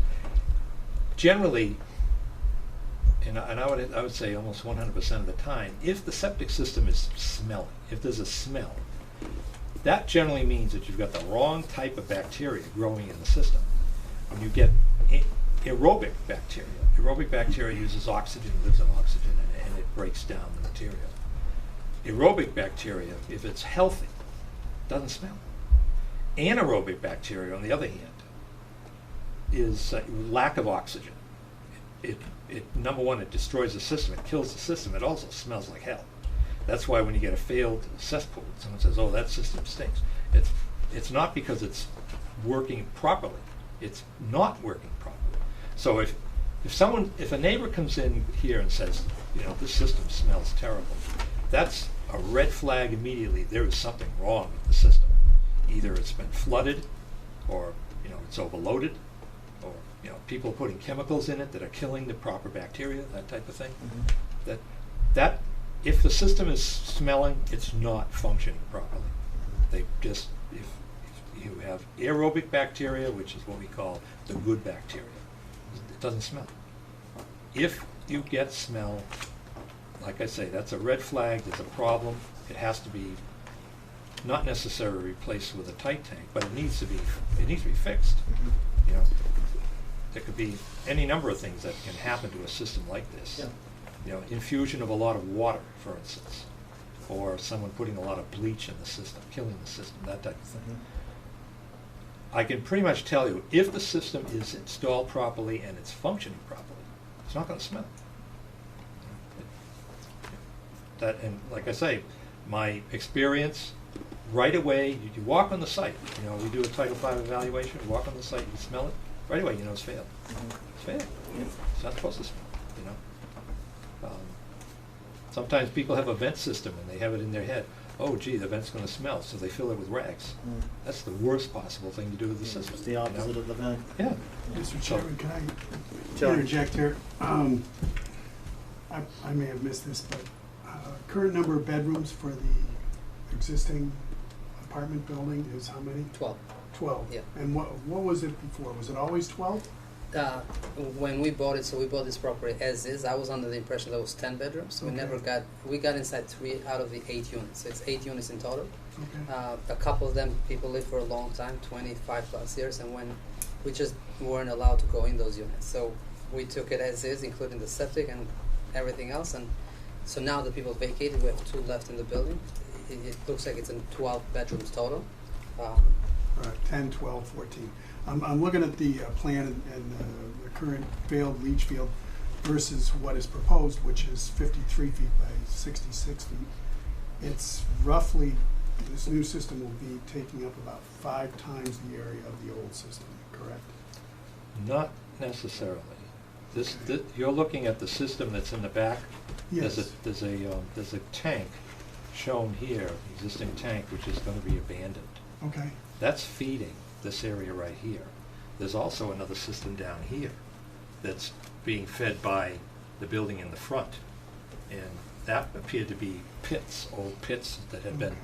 So they're both areas are being utilized. Right. So basically, what you're looking at, that this what we found here through excavation, we determined that part of the system appears to be actually under the garage, but it's being removed. And we could not determine the size of the system down here because there had been some excavation down there and they had basically destroyed the system. I don't know who did it, but you know, that was before us. Tom? the issue regarding, getting back to John's question, that's where I was leading to. The issue regarding bedrooms, I realize the assessor may have it listed as 14. The owner bought it at 12, and Bob has it designed at 10. It's an easy enough thing to handle. Either Bob can modify the system to accommodate, or you can throw a deed restriction on it, and stick with the 10 and just put a deed restriction that you can only rent it out as a 10-unit facility, 10 bedrooms, or call the assessor in and have them reassess it. A lot of times the assessor's information is what they see and may very well be what they use. But the septic design is according to when you buy and sell property. That's supposed to dictate what can be on the property. So if you want to, you've got a couple of alternatives. Either redesign or put a deed restriction on it to whatever you want, to within reason. It's pretty much up to the homeowner if he wants to restrict it down to a 10-bedroom, or he has the option of redesigning it if he wants to go to 12, or if you want to go with the town, what the assessor calls is 14. I don't think that, I don't know what to tell you. Tom, how's that rule work though? Like, if you build a house, you say, oh, this is a bedroom and this is a bedroom, but this is a library and this is a, you know what I mean? Don't they give you like one living room and then the rest are assumed bedrooms or whatnot? There's a method for that? Well, what they do, if it's greater than 9, the formula kicks in at greater than 9 rooms. Anything up to 9 rooms you can call it a 3-bedroom. That's the minimum design is a 3-bedroom. Anything more than 9 rooms, excluding bathrooms, you take the total number of rooms, divide by 2, and round down to the nearest whole number. Prime example, got a 14-room house. And there are people out there with 14-room houses with rec rooms and offices and dens and all of that stuff, but they've only got a 3-bedroom use. So what you do to control that is to put a deed restriction on the house, and it gets recorded in the Registry of Deeds. The only people that can change that and allow that to change is the Board of Health. People can't turn around 5 years from now and sell it as a 4 or 5-bedroom house just because they got 14 rooms. That's the purpose of deed restrictions. So, in a case like this, if you wanted to restrict it to a 10-bedroom septic design, and if the owner was willing to accommodate that, that's fine. That's the end of it. Now it can, you can restrict it to 10.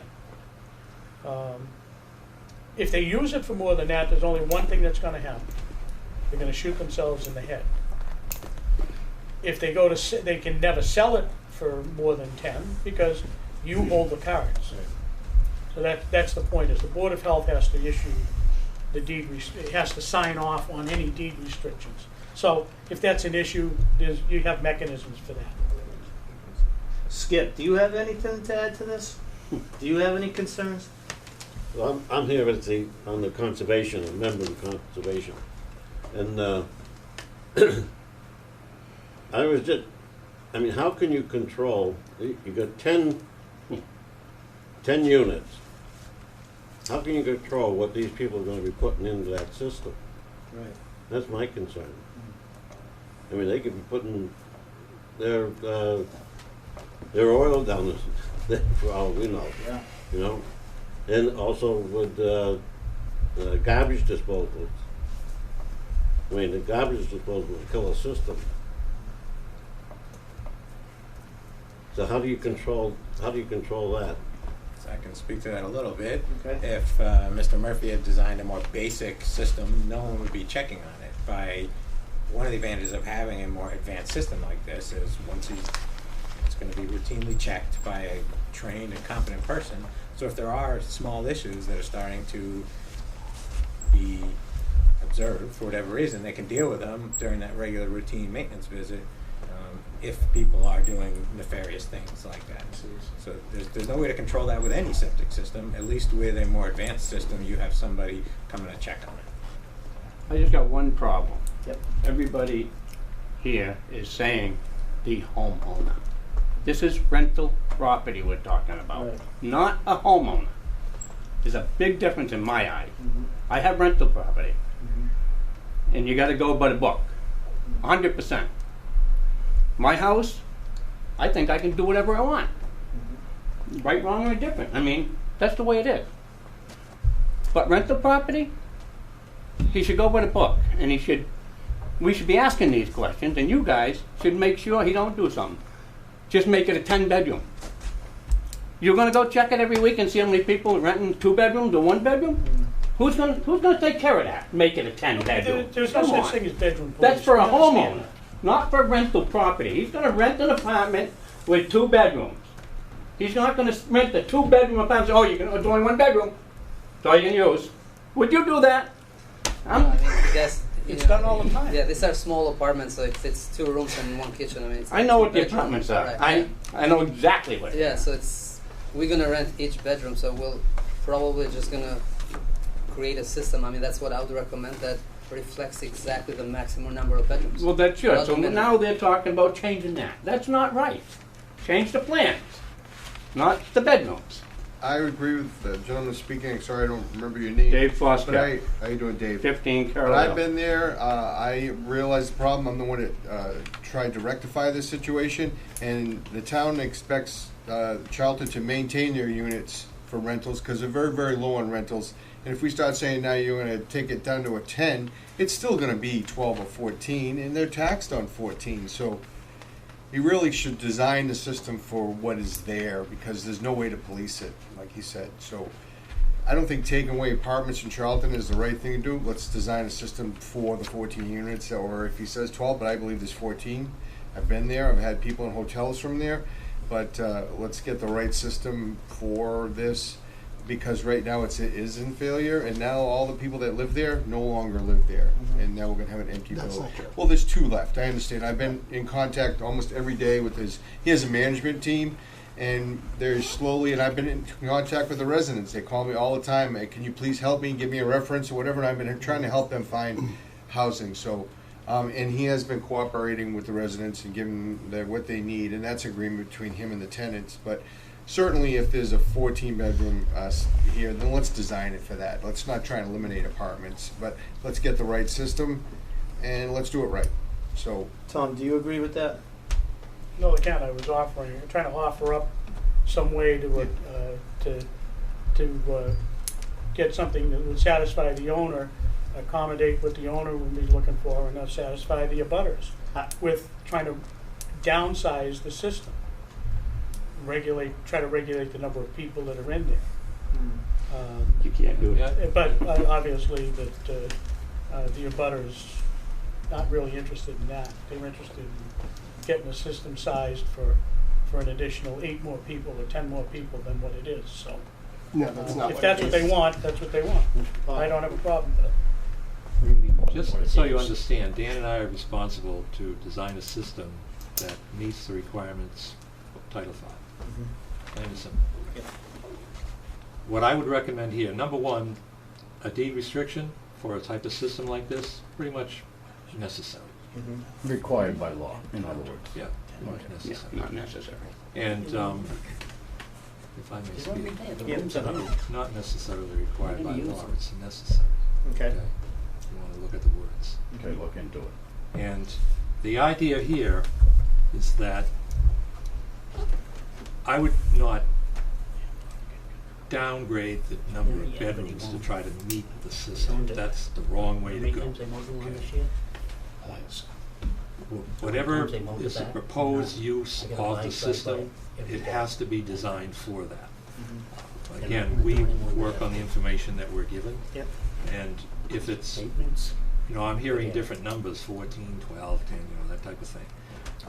If it's 14, then call it 14. We can design it for 14. There's That's not a enough problem. ground space capacity to do We that? have to look at, yes, there's enough ground space capacity. We have to take, again, if it in fact is 14, that's a huge reason why you should have a system like this, because that's the reason why it's failing to begin with.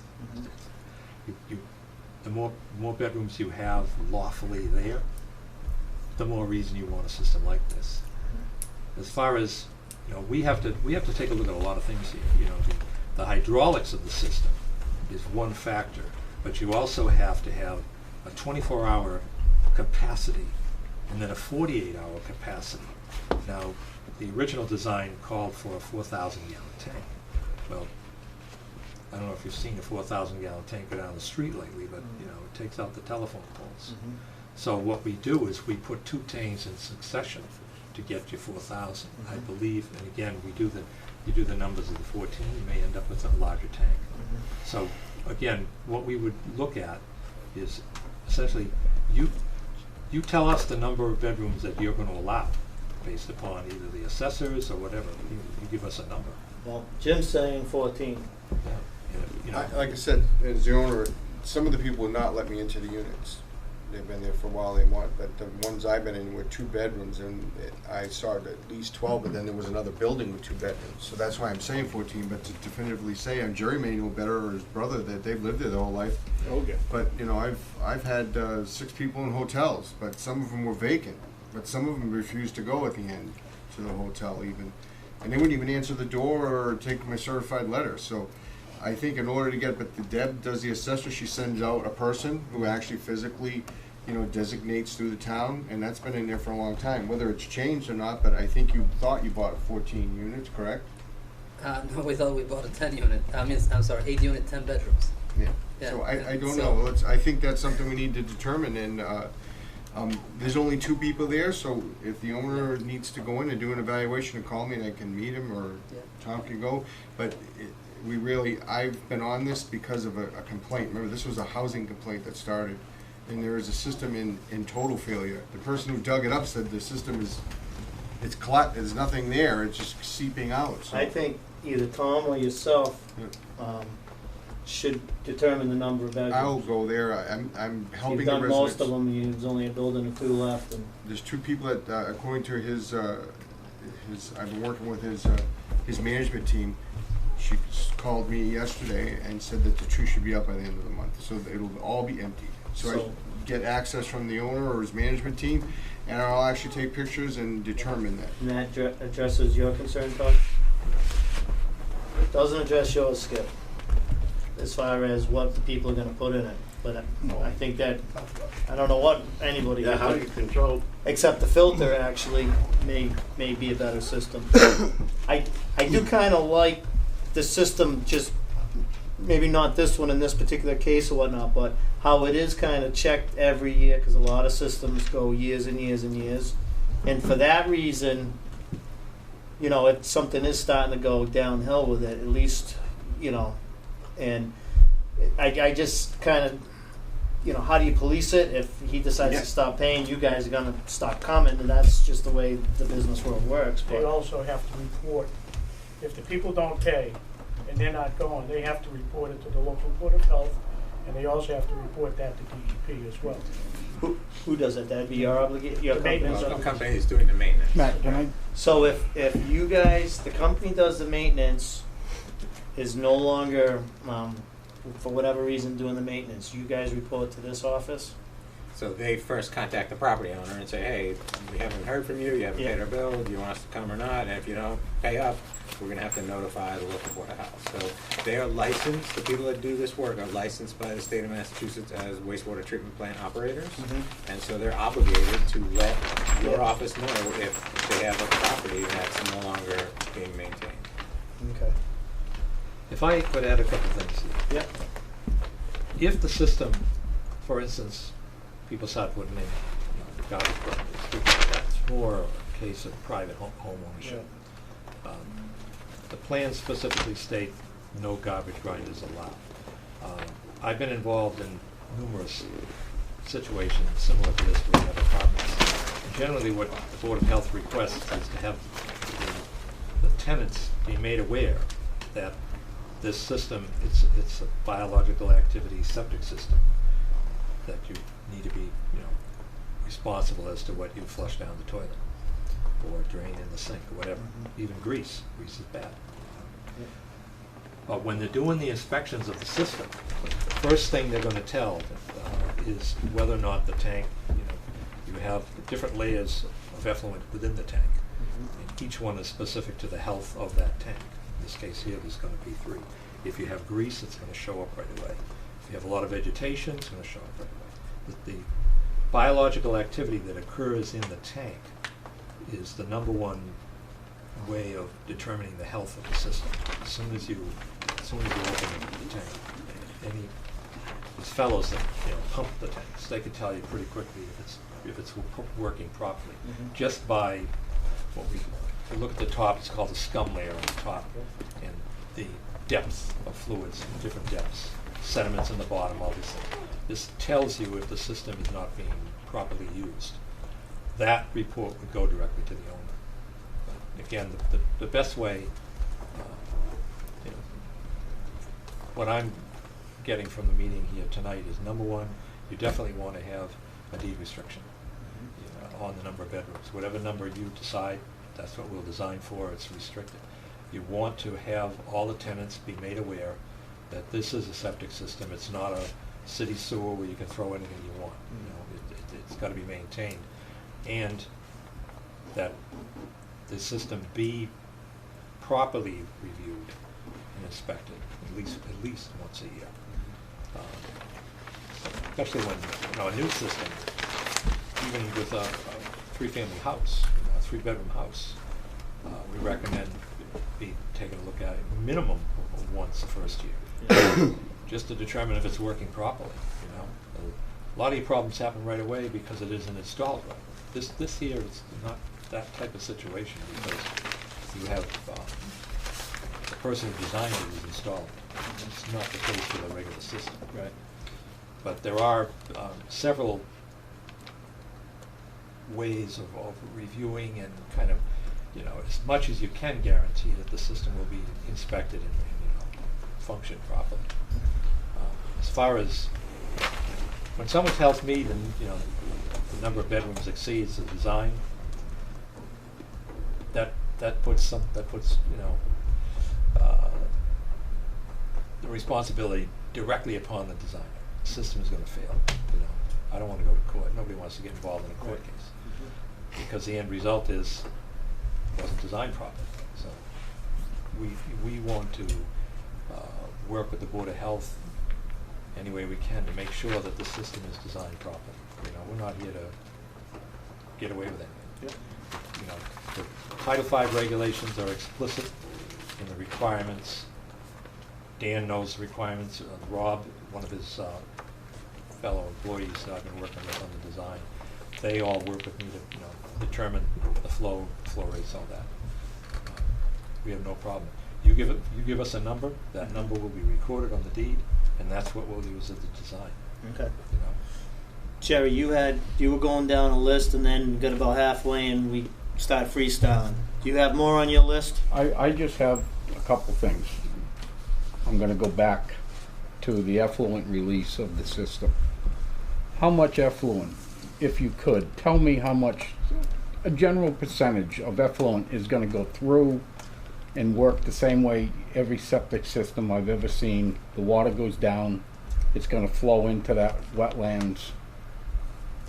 I was under the impression 0, which you would think this is such a high-class Cadillac system that nothing's going to go into that wetlands. But I wasn't under the impression that it's actually good for wetlands to feed it. I didn't realize that, so now I wonder why we have regulations. The whole thing is just really crazy to me, Matt, and everyone else. I don't mean to direct it to you, you're the chair, but I don't understand what he's saying there. So if the one question I have to ask is how much effluent is going to go out into them wetlands that we probably shouldn't be concerned about? Is there a percentage of the water? Is it all going to get drawn uphill to that grass and then evaporate out? Is there an answer to that question? Am I asking the impossible? We got professionals here that I would think would offer some type of answer to that question. The answer is none. The answer is zero effluent going into the wetlands. Zero. My experience, 0. I have one system that's 17 feet from the wetlands. I have another one that's 20 feet from Singletary Lake. Nothing shows up. Same scenario, Tom? It's the same scenario, basically. that- It's soil is soil is soil. I agree with Trees are that. trees Okay. are trees. I want to hear the answers And from the my professionals, answer- and I respect With my, that my answer. personal experience, Okay. the 10 systems I have in, I have never had a problem. Okay. The only problems that we've ever had, and usually the inspectors and the manufacturers come out and take care of it, there's two things that happen. One is we watch the system the way that it's working and the way the grass is growing. If we got stripes that show up on the lawn, that's telling us that the frequency of the dose and the amount of dosing has to be changed because we're not getting enough distribution through the topsoil. The other thing that happens is around the holes themselves, the weep holes. You may get circles that show up, and that's another issue that starts to show up, and that's all it is, a matter of tweaking the frequency or the volume of dosage. The third thing that I've been told that they do, and one of the things that they inspect, is the strength of the effluent. And the effluent has to meet a certain spec for BODs and all that. It's the biologically available oxygen and the biological oxygen demand and all. And it has to be a certain strength. Sometimes if you have a certain amount of effluent that's too watery, there's not enough organics for it to do its job. So what they do is they have an injection system where they come in and they have, it's not ethanol, but it's a heavier alcohol that they inject into the system to provide carbon so that they get the nutrients for biodegradation. There's a lot of voodoo science that goes along with this and tweaking to make sure that everything becomes ecologically balanced. That's why as far as lateral migration, that's why they take, like, when we design septic systems, we have to have a 20-foot offset to a foundation. This type of system is 5 feet to the foundation. The overdig around the system, instead of the 5-foot extra overdig, the limit of excavation we call it, is 5 feet for standard systems. This system, it's 1 foot. We use the sand only to adjust the separation. A lot of times we have a water table issue. The system is supposed to be 6 inches above grade, or 6 inches below grade. What we do is with 3 inches of sand and 3 inches of topsoil on top, or thereabouts with 6 inches. It can be installed directly into the topsoil. Again, this system is contrary to everything that we know about septic systems, but they work. You're exactly right. They work. And that's where I have my problem. It's, again. In my backyard. No. In your backyard. Put it there. The problem I have with recommending these 100% of the time is the maintenance contract. I know it. And you You know, recommended this it's a one. pain. But you know what? You got to do it. You got to do That's it. the last thing that if you're done, Tom. If you're not, go ahead. No, go ahead. The last thing, Matt, that I have is the maintenance of this thing. Now, something was said at the last meeting. I ain't gonna quote them because I don't have a quote. But the last thing that was in the minutes, hydraulic system will send signal report, also phone app access. Is there a way to monitor this system more than having an inspection once a year? I mean, is there something, you brought up the fact of the science of can that be monitored Jerry, and make sure? Anything's possible. Well, I'm looking. You could throw a sensor in the pump chamber where the effluent now is pre-treated. When it goes out of a septic tank, and you get from, we call it black water, to the gray water. The gray water, a certain strength of gray water now becomes measured. To put a recording device in it, a testing device and a recording device, sure, it's easy to do that. There's technology that you can do all that. Is this part of this system? No, not a standard. Okay, why wouldn't it be if it's? Because it, just based on what you just explained to me about. again, a lot of times it's not that critical. The critical point becomes in what the results of discharge are. That's the key monitoring. It's like when we do a Title V inspection. We don't dig up the whole system. We have one inspection point when we do a Title V inspection. That tells us, that's a tattletale. It tells us when there's a problem. That's the distribution box. We take a look at the distribution box, it tells us the story of whatever else is going on. In a case like this, we can monitor the growing of the grass. We can, what we see by observing, literally just a drive-by. And you can tell what's happening roughly with the system. And if there's anything that's hinky going on with the system, you stop, you draw the spec, and correct it. Frequency, amount of dosage. You may have to put some more carbon into the system. Different ways of dealing with it. Too much water, too much effluent. All of a sudden the system's flooded. Well, the system's not working mechanically somehow. Can people sabotage a system? You ought to see what they do. I believe that, but that's not on me. That's not what I'm referring to. So I think basic maintenance. If I'm the owner, and I'm not putting, I'm suggesting, if I was spending, and I think this is probably a pretty expensive proposition, I would want every option put in front of me to make sure that this system is going to work. And if it meant a monitoring device that you say is not involved in this, but could be, is that a logical thing? I don't want to put undue, cost on the owner. That is not my intent. It's just maybe that's something that could be looked at. I'm just looking for this thing to work. More, as much as anybody here, as much as the owner. I've said more than enough, but I really, I wish some of the questions I asked tonight could have been answered better. Am I walking out of here confident? I'm walking out of here confident that we have professionals that have done the best they can do. I think they believe in what they've done, and I'm going to go with that personally, and I'm going to hope. And the short time I've been watching the owner, a lot of times that's, I want to see his responses to certain things. I think he wants it right.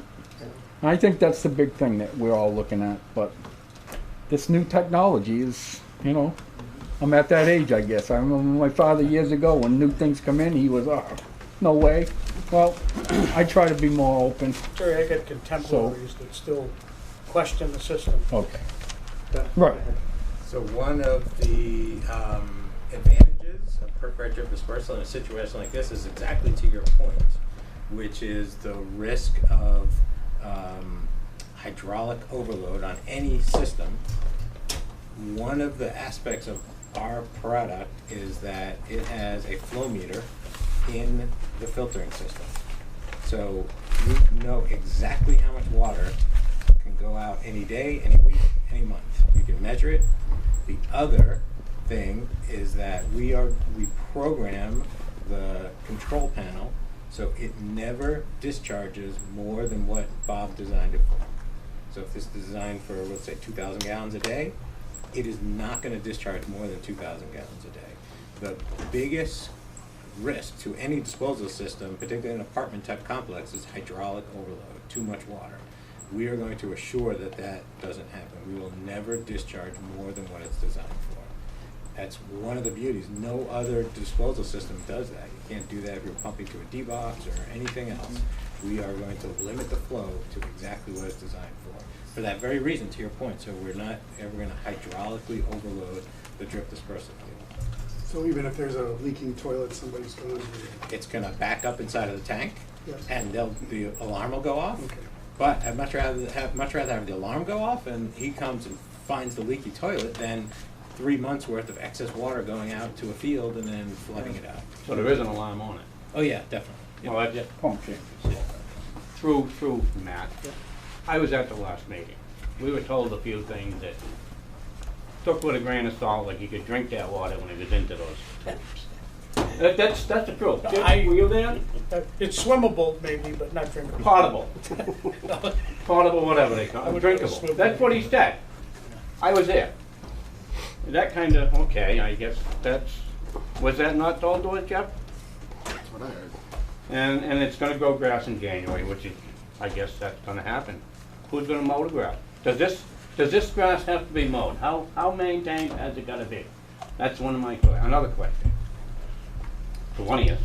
Yep, we have fields that people just let go fallow, and once a year they mow it. So Okay. depending on, I'd recommend at least once a year mowing, so you don't get, tree growth in there. Okay, so that's the only maintenance it's gonna need. Yeah, in terms of. Okay, because that's. If you want from not to be aesthetic. personal, but that's what I see down here. It hasn't been mowed since you've gone there. You know what I mean? I am being personal with that, I'm sorry, but. A couple times, I think, but not The front, nothing in the back. Not in the Nothing back. on the side, not a little bit in the front. We have the garage that came down. I know the garage is down, I know exactly what's there. But that's why I'm looking at a maintenance thing. I don't think it's too good right now. Yeah. I know you got your hands full, but there's neighbors there that have lived there forever. We like it looking a little better than it does. Absolutely, and that's our goal. Huh? I mean, that's the reason that we're gonna come in and update all the units. I know that, but repave right the now, you driveway, could still keep it looking a clean little it better. out. I know it's off the table, but Yeah. I shouldn't be talking like that. But I just have to, And that's why I look at it, if it's a high maintenance thing, the maintenance ain't too good. So who's gonna make sure it's done? Any kind of alarms or anything they can put, they should. Sharon, can I make a suggestion that we get an actual number so the plan reflects the number of bedrooms, and we can revisit this and Tom can look at it again if it's increased? Because I think the bedroom situation needs to be addressed. And at the end of the month, they'll be empty, and I'm sure the landlord can give me access, and I can meet him over there and do a walkthrough and determine how many bedrooms. Because I think that's, if the system's gonna be designed to the exact number of bedrooms, I think this board would want to know that how many bedrooms are there, so the design, Tom can approve the design, because Tom figured there was 10 bedrooms and he approved it, so. So Tom, and I know this board can do whatever we want, but just talking with you, because you're our eyes in the field and you're our field agent. So I have an approved plan right here.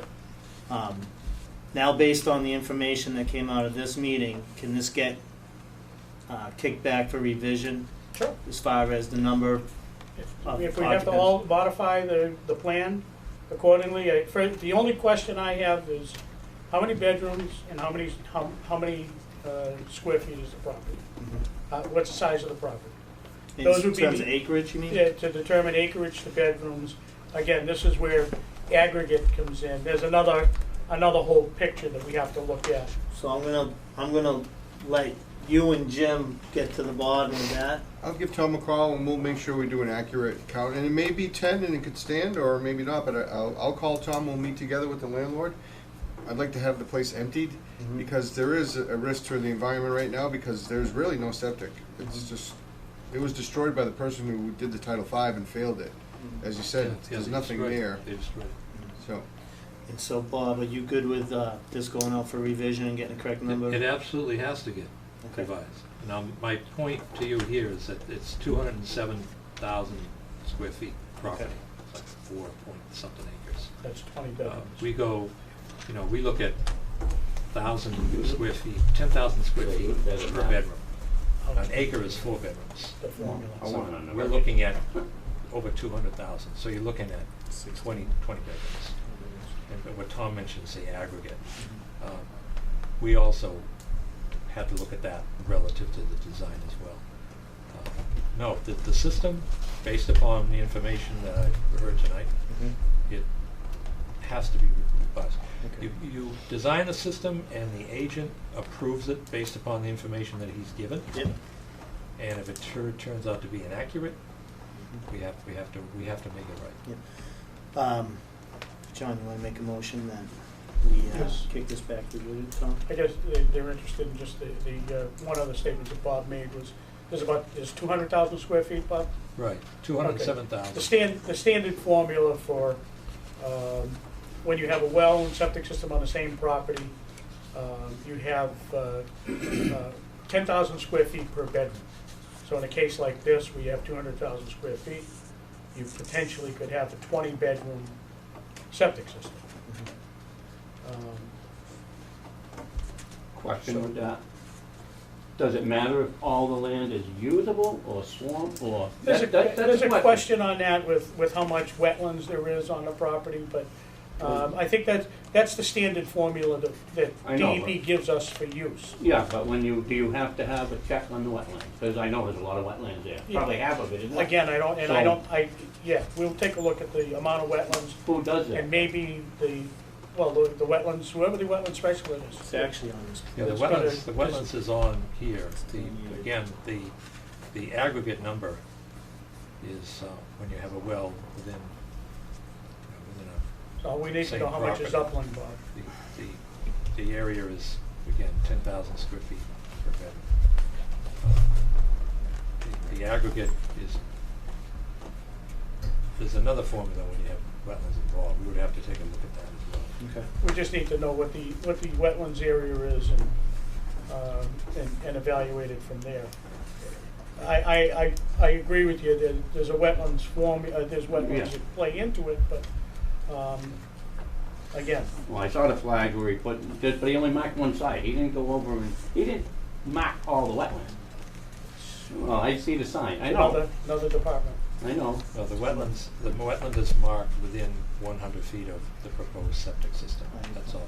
Another point to be made here is that you're talking about new construction when you're using the numbers you're using. Right. You're basically, if you have, for instance, it's easier to use a single-family house. If you have 5 bedrooms in a single-family house and you repair that system, you cannot increase the number of bedrooms of that house. But you have, again, a constitutional right to, because the house was built when the zoning allowed that type of thing. This case here, we have to know what the number is because we cannot increase the number. That's right. So, that's why I say to you, I get the number from you, 14, 12, 10, whatever you want to use. That gets recorded in a deed so it cannot be sold. The property cannot be sold later with more bedrooms. That stops that. And that's, again, where we have a local upgrade approval involved. We have to design. The owner has a right to design a system based upon the number of bedrooms that are there. If this were a new complex, we would have an issue with 15, 16 bedrooms because of the amount of wetlands. But this is what we call local upgrade approval.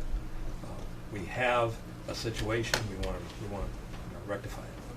And the DEP gives us certain leeway, leverage to do that. But the numbers that you're talking about for aggregates, things like that, that's for a new house. Okay, I'm going to move this along because this board still has other things to do here. So, John, I'll make a motion that we table this until such time as Jim Philbrook, Tom Purcell, and Mr. Chenu, the owner of the property at 19 Carroll Hill Road, can determine the true, is it a 14-bedroom building or not, and at that time, the redesign would be made if it was deemed appropriate. I second that. All in favor? Aye. Aye. All right, so that's going to be tabled. I'd like to thank you for coming in and being in the hot seat. Appreciate it, but you did give information. Certainly to me, I don't know anything about these type of systems, so I'm interested. None of us do. None of us do. So, but thank you for coming in.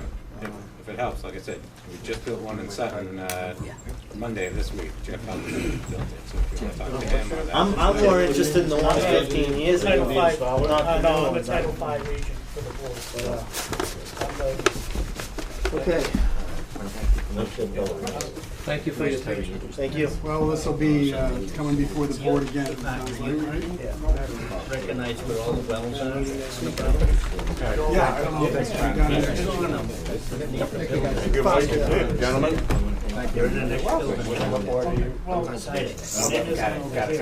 We will be continuing the hearing on schedule. Okay. That's still. No, I don't know what one they I don't know if you remember me, I did a project with Well, it all depends. If it's a- Matt McGrail. If it's an on agricultural Griggs. area, Great, yeah. it's the only pretty good. It's a beautiful store. But it says it's. That's right, I did. That's right. I don't know if you got Yeah. Yeah, they were doing the school, I got this kind of wall. Yeah, good to see you. Yeah, we dug the cellar hole there and. Thank you very much. Yeah, it's big. Nice house. For coming. I don't know if you're gonna be back to the next meeting. Now you know what to expect. Yeah. Well, again, Well, you know, again, the numbers I'll go look at it. I see it how it happened, and I don't think, and I don't think the homeowner's trying to pull a fast one either. I think it was a miscommunication. We had on this design, we had with some on it. this From one our shows perspective, the property of the wrong building. Said it was 10, I think. The well they use is. The environmentally sensitive areas is where we shine. We are all over Cape Cod, Martha's Vineyard, and Nantucket for that very reason. So a site like this, right against the wetlands, is where you want to do exactly what Tom said. Small doses, spread it out, and use the entire disposal area. I kind of understand. Narragansett Bay, we're in Narragansett Bay, Rhode Island, we have a superior But would you program down check there, it, make environmental. sure it's there? 12 feet away from the shoreline. Not necessarily. Well, no, what happens is the Believe it or not, classic. Narragansett Bay is The rising old, the back in the fastest. seventies and eighties, I'd like to see They that. never knew where they were. All the septic systems. Because Right, then sure. it well- Anything new, then it it's comes changed. back. About it, so. Well, of course, And the houses are all. Can you get these approved disturbance? Well, I noticed your, North Health Yeah, I mean, sure, And there you go. You can get a disturbance, then they gotta be You got it, good. my friend, I'm sanitarian. and- Okay, I'm gonna call to order this board. Thanks for your time, Thank gentlemen. you. So we had one for 300 Partridge Hill Road. Nice to meet you, buddy. Sorry, I'm a little bit- You don't have to go out and certify it. Tom? Oftentimes, we'll have- that's where the homeowner. Yeah, so it's not as critical as it Okay, he's all right. Thank you. Literally, if you're not. I just have to say, my kids are both campers of the week this year. It don't matter. One got it because naturally it just happened He to has happen. responsibility to Next one, identify the where other they son, we are. said, Go if well. you put your mind to it, you can do it. But there is a And well, he only did. in the wrong place. Well, again. And he got up You gotta early, be 20 did his budget, swimsuit, you might he do it. behaved all week, and he got camper of the week the very next week. Check it out. So, So I was proud of both my children. But it's you gotta not identify where it is. It's not a building, you gotta. I'm You proud gotta of them. identify it. Yeah, So Six it Flags. only goes on. Camper I of the got week. that, so you gotta check that out. That's all. Okay, moving on. Is this guy, who's Tom? telling you that? Who's telling Tom, you can that? we grab you? Nobody Tom? knows. You don't know. Tom Purcell. Tom, can we grab you for this? Take your business outside. You guys know more about it than I do. Green Hill says you're covering for them on this one. Yes, please. 300 Partridge Hill Road septic? Yes. Okay. There's a local upgrade Yes, request? there's a local upgrade request for 4, you have the file over there. Okay, all the For insurance stuff's on there. 4 wells within the septic system. And it's straightforward. They've all been notified. I'm not sure where the green cards are. He was supposed to drop the green cards today. They're on the front, the copies. In the front page, behind the first page, is copies of them. I thought I saw something. Oh, they're there. Yeah, Okay. okay. The green cards are here. Here we go. So there were 4 mailed out, 2 returned. And what we have is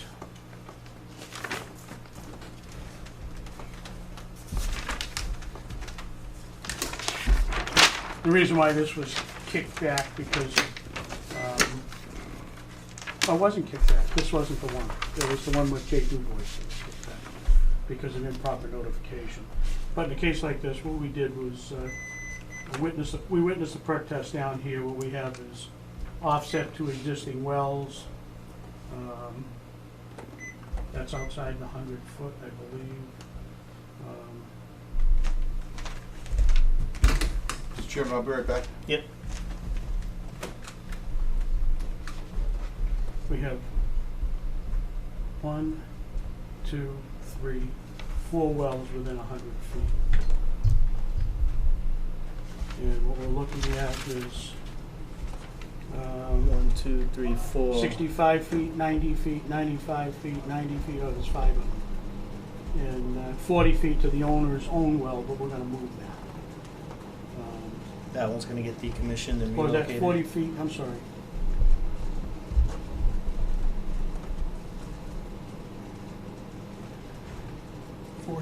Provided. That's for the well to the septic tank. It's Oh. more than that. Septic tank, Right, okay. the septic tank. So that one's supposed to be, typically supposed to be 50 feet, but in a case like this, what they do is they take the parameters and divide them by 2 for the local upgrade approval. So she could be as much as 25 feet. She has to be greater than 25, but less than 50, she gets a local. So there was 4 wells within the 100 feet? Right. 1, 2, 3, and I think her own. Okay. This was outside. It's her own well. It's within 100 feet, you can see. Lazy is 65 feet. That's this one. That's 65 feet. Tarpey is 90 feet. That's this. And Cody. Cody's up here. Cody, and that's 95 feet.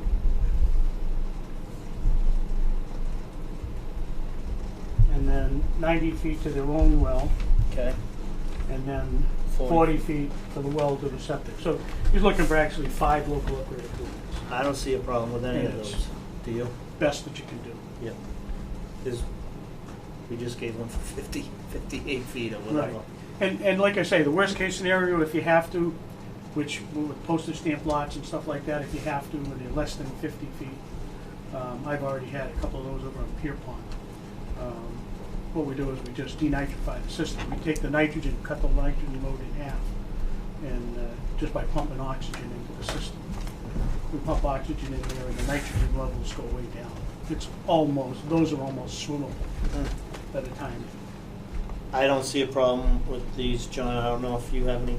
No, questions. it sounds like the closest well would be 65 feet. Yeah. There's no other issues that you're aware of with soil or topography?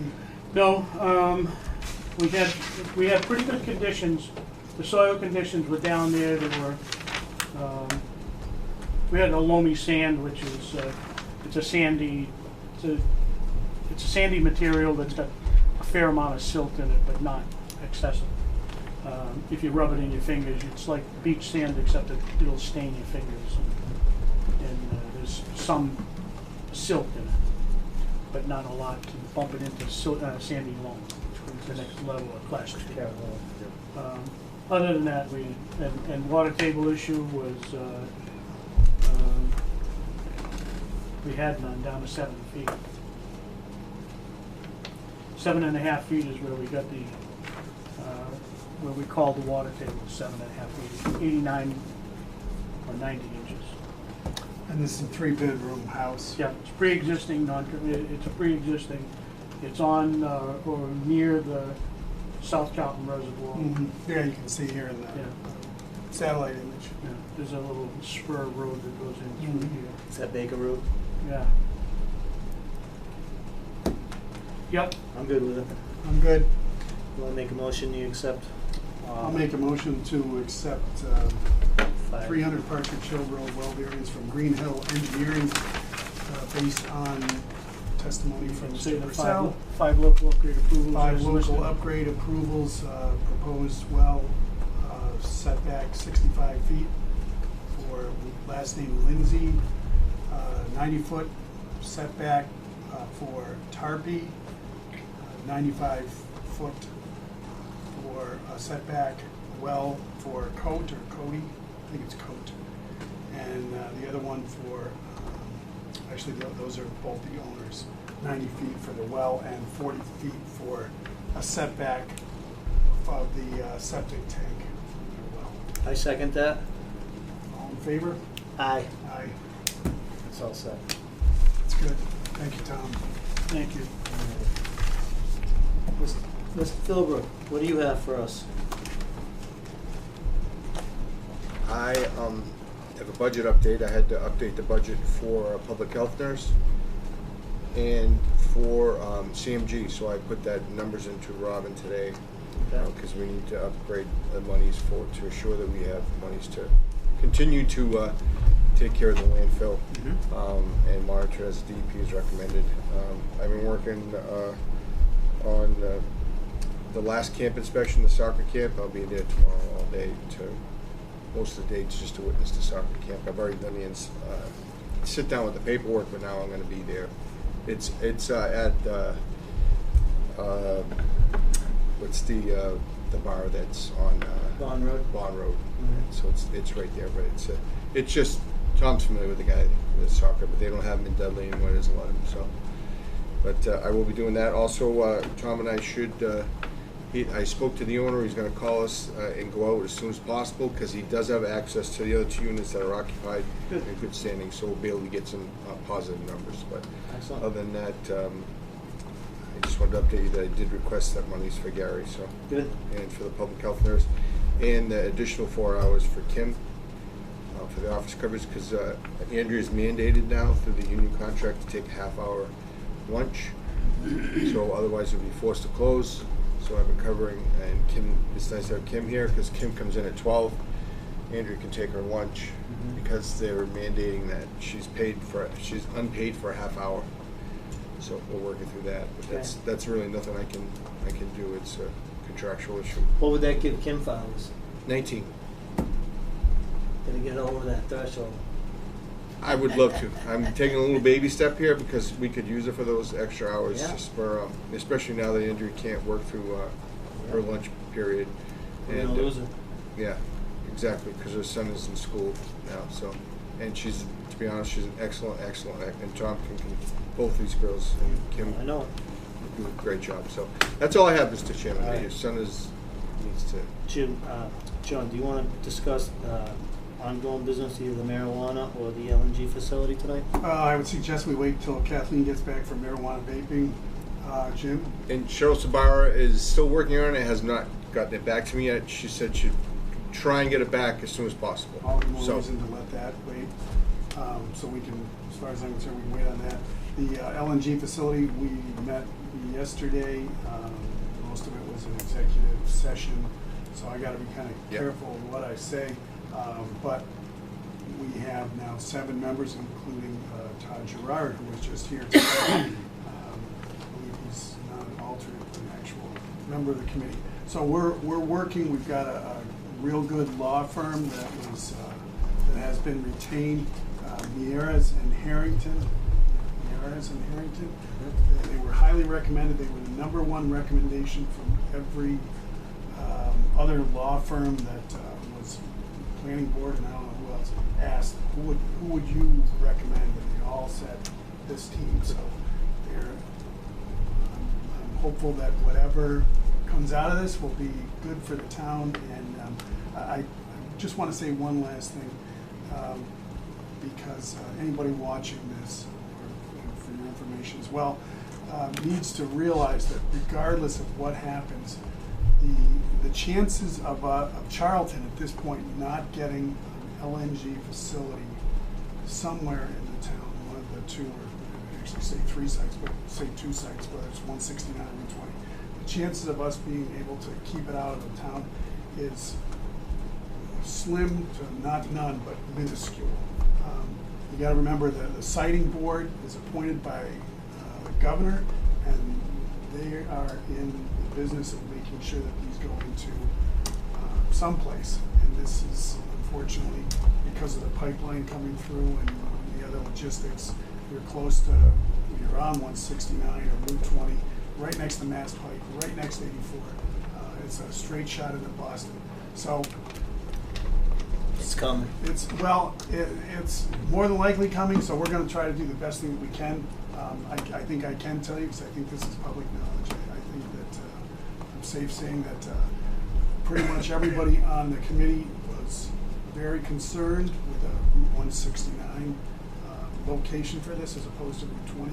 If nothing else, just because you're going from a 12-acre site on 169 to a 220-plus acre site on 20.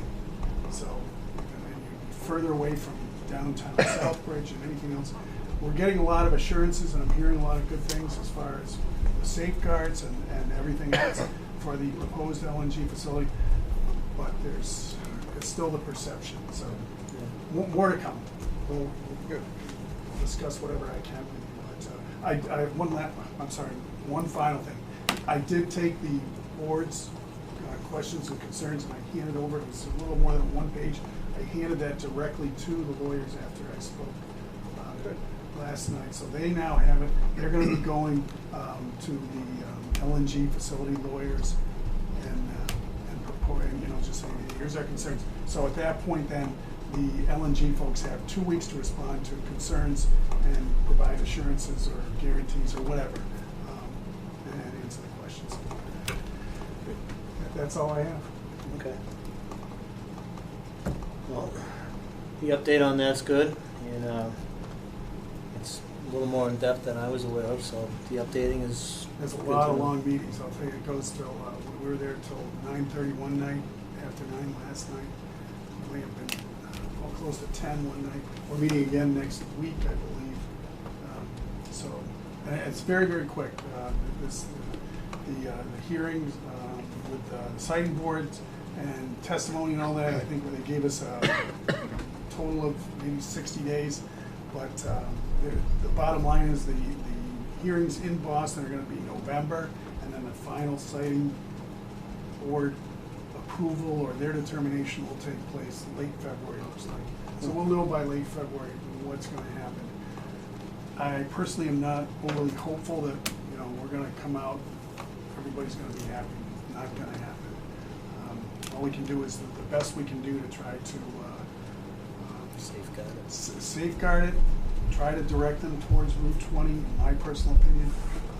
I don't think that's going to happen, but we'll see. We're hiring the Yars and Harrington law firm that's representing the LNG committee in Charlton.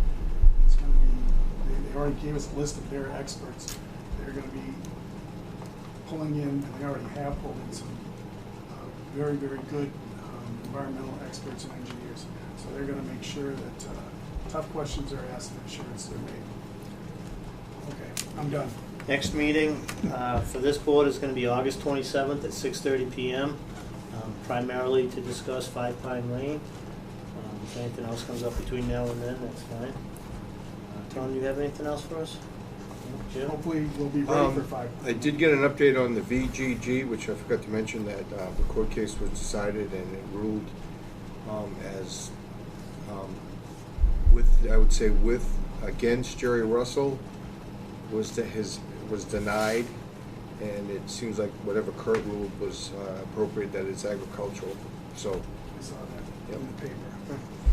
I did get a copy, but it will be mentioned that we'll discuss it at the next that meeting, so it's important maybe the board can come to the Marijuana Advisory Committee a little early. Okay, so just post that meeting prior to. Yes. But officially our Board of Health meeting will start at 6:30. 6:30, yeah. Okay, we'll make a motion. I'll make a motion that we adjourn. I'll second that motion. All in favor? Aye. Aye. Okay, that's it. 8:23. It's off.